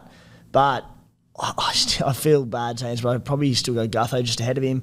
As you said, a bit more versatility across positions. Can probably play as a bench utility more if needed, although there's probably not a spot for that. I think I'd just go Gutho ahead of him if it was between them two. Yeah. The other one's just Hines. Yeah, take Hines. You could play him as a 1 if you wanted to. Yeah, as well. I think Hines would be more taken as like a definite half back up. And you've got Hunt at 9. So you're taking Cleary, Ches, and Hines, or yeah, I think so. Take all 3. Yeah, okay. I think so. The one unlucky one to miss out, maybe Burton or Whiten, but I don't think they will. You think they'll both go? So do you think Hines goes or not? I think Hines goes. So you think they'll take Ches, Cleary, Hines, Whiten? No, that's what I'm saying. I think one of them will miss. One of those. As in, like, Whiten or Burton. Burton will miss out. I think one of them will miss out unless Edwards miss out and Gutho miss out. Because there's no point taking... I don't think there's any point taking Whiten, Burton, and Hines, and then you take Gutho as well, because it's like you've got a lot of it covered. So the coverage isn't the issue; it's more the specialty, if you know what I'm saying. And that's why the Edwards is the specialty, like boom straight in fullback. It's interesting. To be honest, I think we'd have to sit down and go 30-man squad. Yeah, how many can you fucking fit in here? But it's going to be tough. Like, it'll be interesting. Like, if Penrith do win this grand final on Sunday, like, if I was Dylan Edwards and I don't get picked, I'd feel hard done by. So yeah, if I was Appy and I don't get a bait, I'd feel hard done by too. Yeah, fair call. Fair call. Do we think Appy's maybe jumped Damien Cook? I personally think he has. I think he's sitting behind Ben Hunt and behind Harry Grant probably. Fuck. But you could arguably have him in front of Harry Grant. Fuck, I don't know. I think Harry Grant's because he's so relatively young. Mate, it's a tough one. I think you'd probably take 3 hookers. So you take Benny Hunt, Harry Grant, and then either Appy or Cook miss out. Which is fucking so I think bullshit. it'll be Appy that goes personally. Yeah. Wow, what a tough side to make. Seriously. Anything else, boys, with the Panthers? They're a good footy side. Fucking oath. Now, quickly with the Rabbitohs. Look, the game was there. The game was there. They just made some really crucial errors at crucial times. I thought, unfortunately, Latrell Mitchell had a pretty poor game. And look, I think a lot of people get caught up looking at Latrell's stats, and you can't look at his stats to see whether he's had a good game. He's not like your typical fullbacks. He's never going to run for 250 metres. I mean, he might every now and then. In saying all of that, he still did. He had a poor game, unfortunately. I just felt Latrell from the get-go was looking for the big play instead of just tucking the ball. If I'm a coach with Latrell, and it's hard because he's a superstar. He's literally carried that side into the finals. If Latrell doesn't come back, that side doesn't make the 8, honestly. But I honestly say, Latrell, first 3 to 5 touches, no passing. I want you to run straight and hard, just to get him in that mode, in that mood. Then look to pass the ball. And I thought on the weekend he was just too soon looking for that big cut-up ball. The one time he did hit short, they scored. Yep. And so, like a lot of people, all the Latrell haters come out and, where was Latrell, this, that, and the next thing. It's like, guys, human beings have quiet games. Like, it wasn't that long ago, Nathan Cleary apparently wasn't a big game player. How many big games does Latrell have to fucking kill it in before we say, just an off night for Latrell, just an off night? Yep. It's not a good thing, like in the sense of you want your superstars to be on in the big games, but every now and then, have an off night. Yeah, and it worked out well for the Latrell haters that he played Penrith off a week off too, just quietly. Mate, it's just, So, he had a poor game. There's no denying that. I thought it was really tough to just get up and keep playing after that shot from Leota, because that was incredible, massive hit. And he wasn't the only one. I thought Cody Walker, probably didn't have his best game as well. I actually thought their forward pack was quite good. The Rabbitohs, I thought their forward pack was quite good. I thought their centres were outstanding. I thought Tass and Campbell Graham were incredible. Tass, 211 metres, 163 metres for Campbell Graham. Took some of the toughest carries you'll ever see. I just thought that just a few crucial errors really, really hurt the Rabbitohs at crucial times. But at the end of the day, successful season. I thought Richie Kenner was pretty good. I think, what did he drop? 1 ball? Was it 1? Anyway, I thought he was really good out of his own end. Just crucial errors at crucial times that hurt him. Put it this way, if they had closed out that first half, I think we're looking at a very different game. I think that the fact that they went into the break at 12-all, it just broke their heart. It was demoralising. Yeah, just broke. They should have gone into the break 12-0 up. Yeah, and I think you obviously mentioned there you want Latrell's first few runs just to take them on. His first few were, because for the first 5 minutes, so Cleary was in control and he was just dropping kicks to him to force him to run, kicking early, putting it on the deck and whatnot. But yeah, then the South Sydney defence, I had a lot of people that messaged me and said at halftime going, "My God, Cleary's kicked for 400." It's Yeah, because of South Sydney's defence. Yeah, it's been incredible. Like, I think that those kicking stats can be a bit misleading somehow. I think that was full credit to South Sydney that they had them on the ropes for. Cleary was kicking on 4 regular, and that's a sign of you're getting dominated. Yeah, and they were. They were getting pushed back. They were in all sorts for the first 30 minutes, and it just shows, like, we've said it all year. You know, we said it with the Sharks game, the exact same thing when they took on Penrith. The Rabbitohs, they played to that intensity for 30 minutes and got blown away. The Cronulla Sharks that night, they played to that intensity till about the 50th. Yeah, they got blown away. You just has to be hated. You can't play if you play 75 minutes, you'll get beat. Yeah. And that's what they do. They just get you in this. Every time you think, why are all these errors happening in this team against Penrith? It's because they just force it out of you. They're so grindy. And like there was a moment there where like Penrith were in all sorts, and Mitch Kenny was at dummy half, and there was a bit of confusion where he was meant to go, and it completely fucked the entire set. Not a single one of them put their arms up or said what. They're just comfortable. We always say comfortable being uncomfortable. That's how they are. They're just happy to be in the grind because they know they're going to last longer than you. Yeah. Timmy? Yeah, a bit of drama at the bar, boys. I've just poked myself in the eye.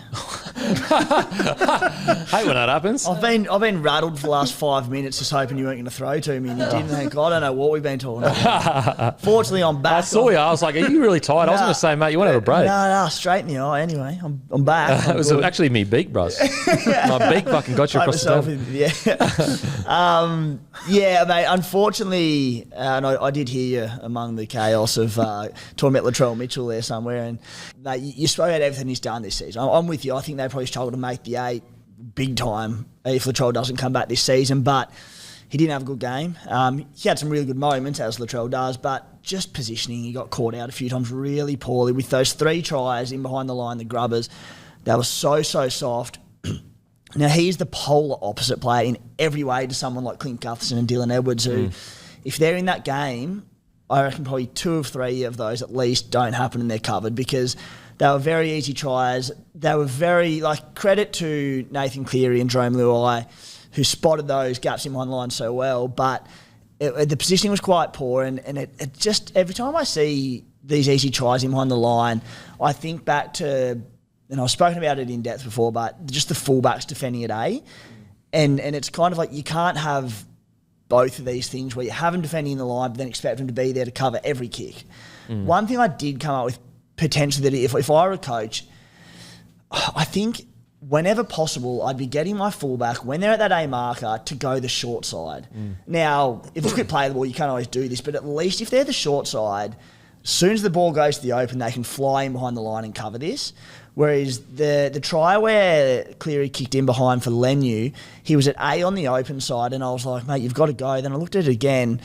If he goes, the gap opens up, Cleary steps off his right and goes straight through. So there wasn't a lot he could do. But if you do keep him short side, at least they can go in behind. On the flip side to that, there was also the one where Cleary kicked for himself. Latrell was at A on the short side. Cleary being the genius that he is. I don't know if he thought about the time, but it's Cleary, so probably he went to the short side, attracted Latrell, had a bit of a jink, then went back to the open. So Latrell was out of position, grabbed it in, and it was just open. Yeah, I watched that. I just think that maybe the Rabbitohs are the ones that are most guilty of it, but there are some other clubs as well, too greedy by putting your fullback in the line there. I think it's too greedy. Like, what I love, if you go back and watch the Eels a lot, what they do is instead is they trust Gutho to get across to the wing as the extra man. So, like, they go, okay, Gutho's not in one, but we're going to trust that as we come up, he's going to be tracking so hard that if they do strip us and they're 5 metres out, he's going to hit him as he gets the ball. It's a tactical thing, and I understand why Rabbitohs do it and other teams do it, where they put the fullback in the line to deceptively deceive and make the attacking team feel like they've got no spare numbers. I just think it's too greedy. I think you got to be safe, similar to what the Eels do, and when you're on your line, don't put him at A. Don't put him at A. Or if you put him at A, like, make the B everything tight, really, really tight, so that they can get in behind. Because as more tape gets released, more and more clubs are going to start realising their fullbacks constantly in the line. We're just kicking it straight behind because at the very least we get a repeat set. So yeah, I agree with you in regards to the positioning. I think it's a mixture of, I do think his fitness needs a little bit of work. and it is a mixture of tactics. I think it's just too greedy. I know why they do it. It's like the short dropout. I know you're a fan of it. It just stresses me out. Seriously. I'm with you, and I think you talk about Gutho, and rather than him being at A all the time, there's more of an idea of let's get him and be that last man to cover the winger. They still get the extra man, but they get him out wide as opposed to being tight. And that's what teams did for years and years and years prior to this fullback at A market coming in the last sort of 2 to 3 years, where it's like it worked for a couple of teams. Then every other coach there said, we have to do that as well. We can't get left behind. You know who did it a lot? That I don't know if he invented it, but he kind of introduced it to do it a lot. Darius Boyd. Yeah. He would get into the line really regularly. I just think it's found out now. And it's like they've gone, that's the only way of doing it. Well, I still like your fullback being the last man on the wing and flying across. Now, both sides, whether they're at A or whether they're flying across as the winger, have their pros and cons. But I tell you what, the method of para where you've got Gutho sliding around the back all the time, you don't get these grubber tries in behind that, or you get them occasionally. Well, how many times have we seen that this year where the fullback's been in the line and they've gotten beaten? Not just the Rabbitohs or Trell or whatever. There's multiple times it's becoming more regular where you see everyone goes, where the hell was the fullback? And then you watch the replay and you're like, oh, he's in the front line. That decided that prelim final. Not saying Penrith wouldn't have won otherwise, but 3 tries they scored off it, where there wasn't anyone within cooey of the ball. I think it's good. I think it's a tactics thing from Rabbitoh, mixed with obviously a bit of fitness from Troll. And so, yeah, I agree. Like, I just think it's got to change. It's just risk. Like, it's so much harder to score a try on the wing than it is around the ruck. So why not go, if you're going to score, you're going to do it in the corner, and we're going to have a fullback that's tracking all the way to get there. So, look, I think a full big off season for Troll's going to be great.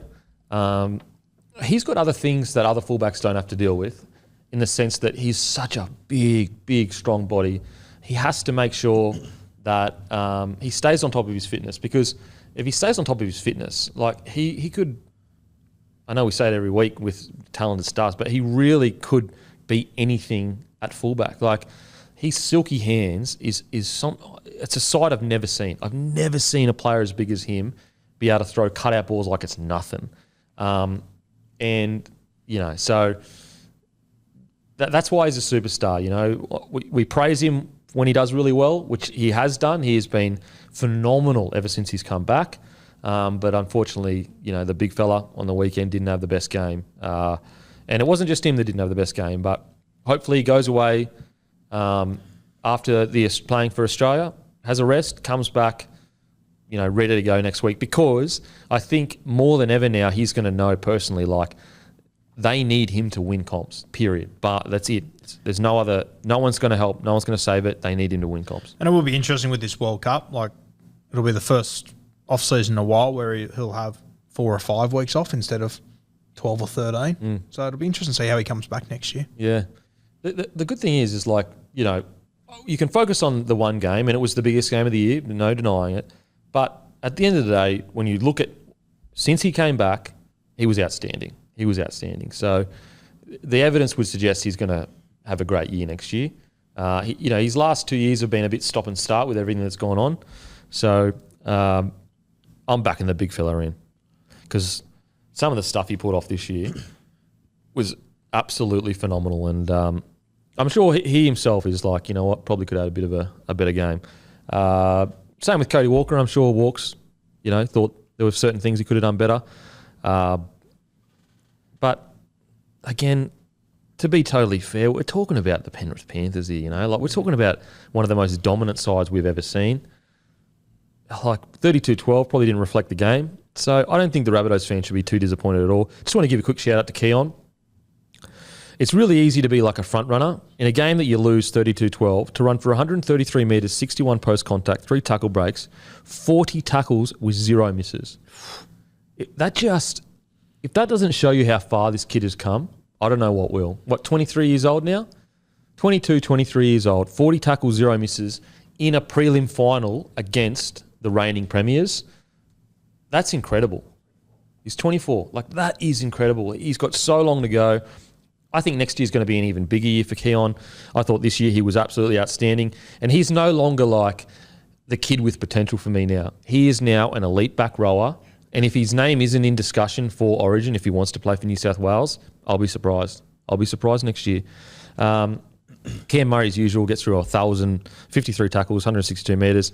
I thought Seller came on and played really well. He's going to have a big season next year, I reckon. With Mark Nichols going, there'll be a spot that will open up there. I think he's going to be in for a big one. He's warmed to the task a number of times this year, and then he cops an injury where he's out for 2 or 3 weeks. You go and have a look through his season. It's sort of like 4 or 5 weeks straight. Then he misses 3. Then he comes back. He recovers.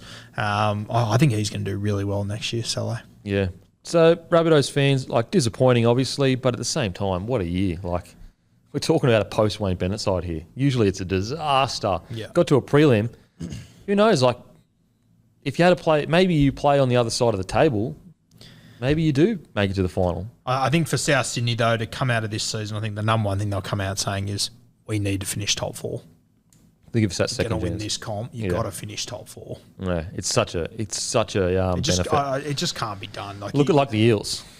Yep. They lose that game, they get another shot, and they just get bounced to the other side of the comp, which the other side of the table. Kempy, it's almost 2 weeks in a row that you've unjustly overlooked the GOAT, Marky Nichols. Oh, sorry, bros. Another notch on his resume. First try scorer last week. First try assist this week. Oh, fuck, Mate, man. he can do it all. He can do it all, the Ball big in fella. hand, whether he's dishing, whether he's doing it himself.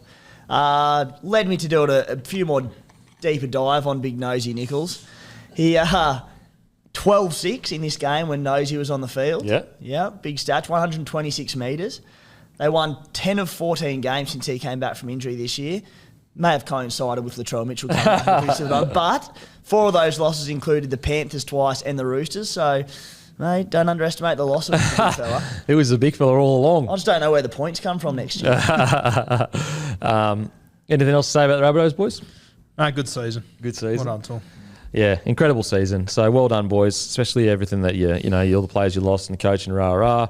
And I'd be excited next year. Lockie Ilias, another bloody year under his belt. Just quietly, he played 3 sudden death games of finals footy. He missed 4 tackles. Oh, Far out. That's such good defence. Considering Angus Crichton put his pants down in the last week and everyone was talking about his defence, what a bounce back. Yeah, massive. Absolutely massive. I'll say one more thing about South. In their last, we saw how good their run was at the end of the year. The teams they had to play in their last 11 games has been Storm, Sharks, Warriors, outlier, Eels, Panthers, Cowboys, Roosters again, Sharks, Panthers. Jesus. And that's where, you got to cut Latrell a bit of slack here. Like, he had one poor game. Look at the teams he's played and absolutely played incredibly, in. So, look, there's no denying your superstar players need to stand up. That's absolutely. But when you bird's eye view, not bad. Not bad. It also makes it so hard when your superstar players have to stand up for the 8 weeks before that to get you into the 8. Yeah, it's true. When you're finishing in the 4 and you can have, that 2-week period like Parramatta had and the Cowboys had at the end of the season where you can sort of go, okay, we're in. We need to focus on that month. Eels are a good example. Their superstar player, the big game, played poorly, but they had players around him to help him through that, poor game. And unfortunately, Rabbitohs, they're just so reliant on Trell. Without Trell, they're not even top 8 probably, really. Anyway, I actually have to go, boys. I apologise. So we won't be able to preview quickly. We'll just do a quick who do you think wins, Guru? Penrith. Penrith? Matty? I'll go Para. Yeah, I just think Penrith will be too good. Look, We've got him finally. I've got him. actually, you know what? I shouldn't do that because, I've gone this whole year. Yeah. No, but look, I'll put it this way. If Eels complete over 85%, they win the game. But I don't think... I think Panthers. But I want Eels to because the whole year I've been backing them in. They've been incredible. They haven't let me down. So we'll see. No, I've been very anti-Parramatta all year. I'm more nervous than I ever have been now. Yeah. Credit to them. Well, they're a scary side because when they complete at a high completion, they beat anyone. Yep. Literally. So I will say, knowing from South in 2014 what it was like, so many Para fans listening to this, we've never seen their team win. So just for that reason, I want to see Para win. That's what I mean. I want to see Para win. I want the Para Eels fans to fucking feel that shit. Like, Panthers, they're going to win a few more comps. Like, that's it. We all know that. I'm bleeding gold and blue this week. Bleeding God, I hope gold. Para win. Yeah, it'll be incredible. I want to, and we love an underdog here. We love an underdog.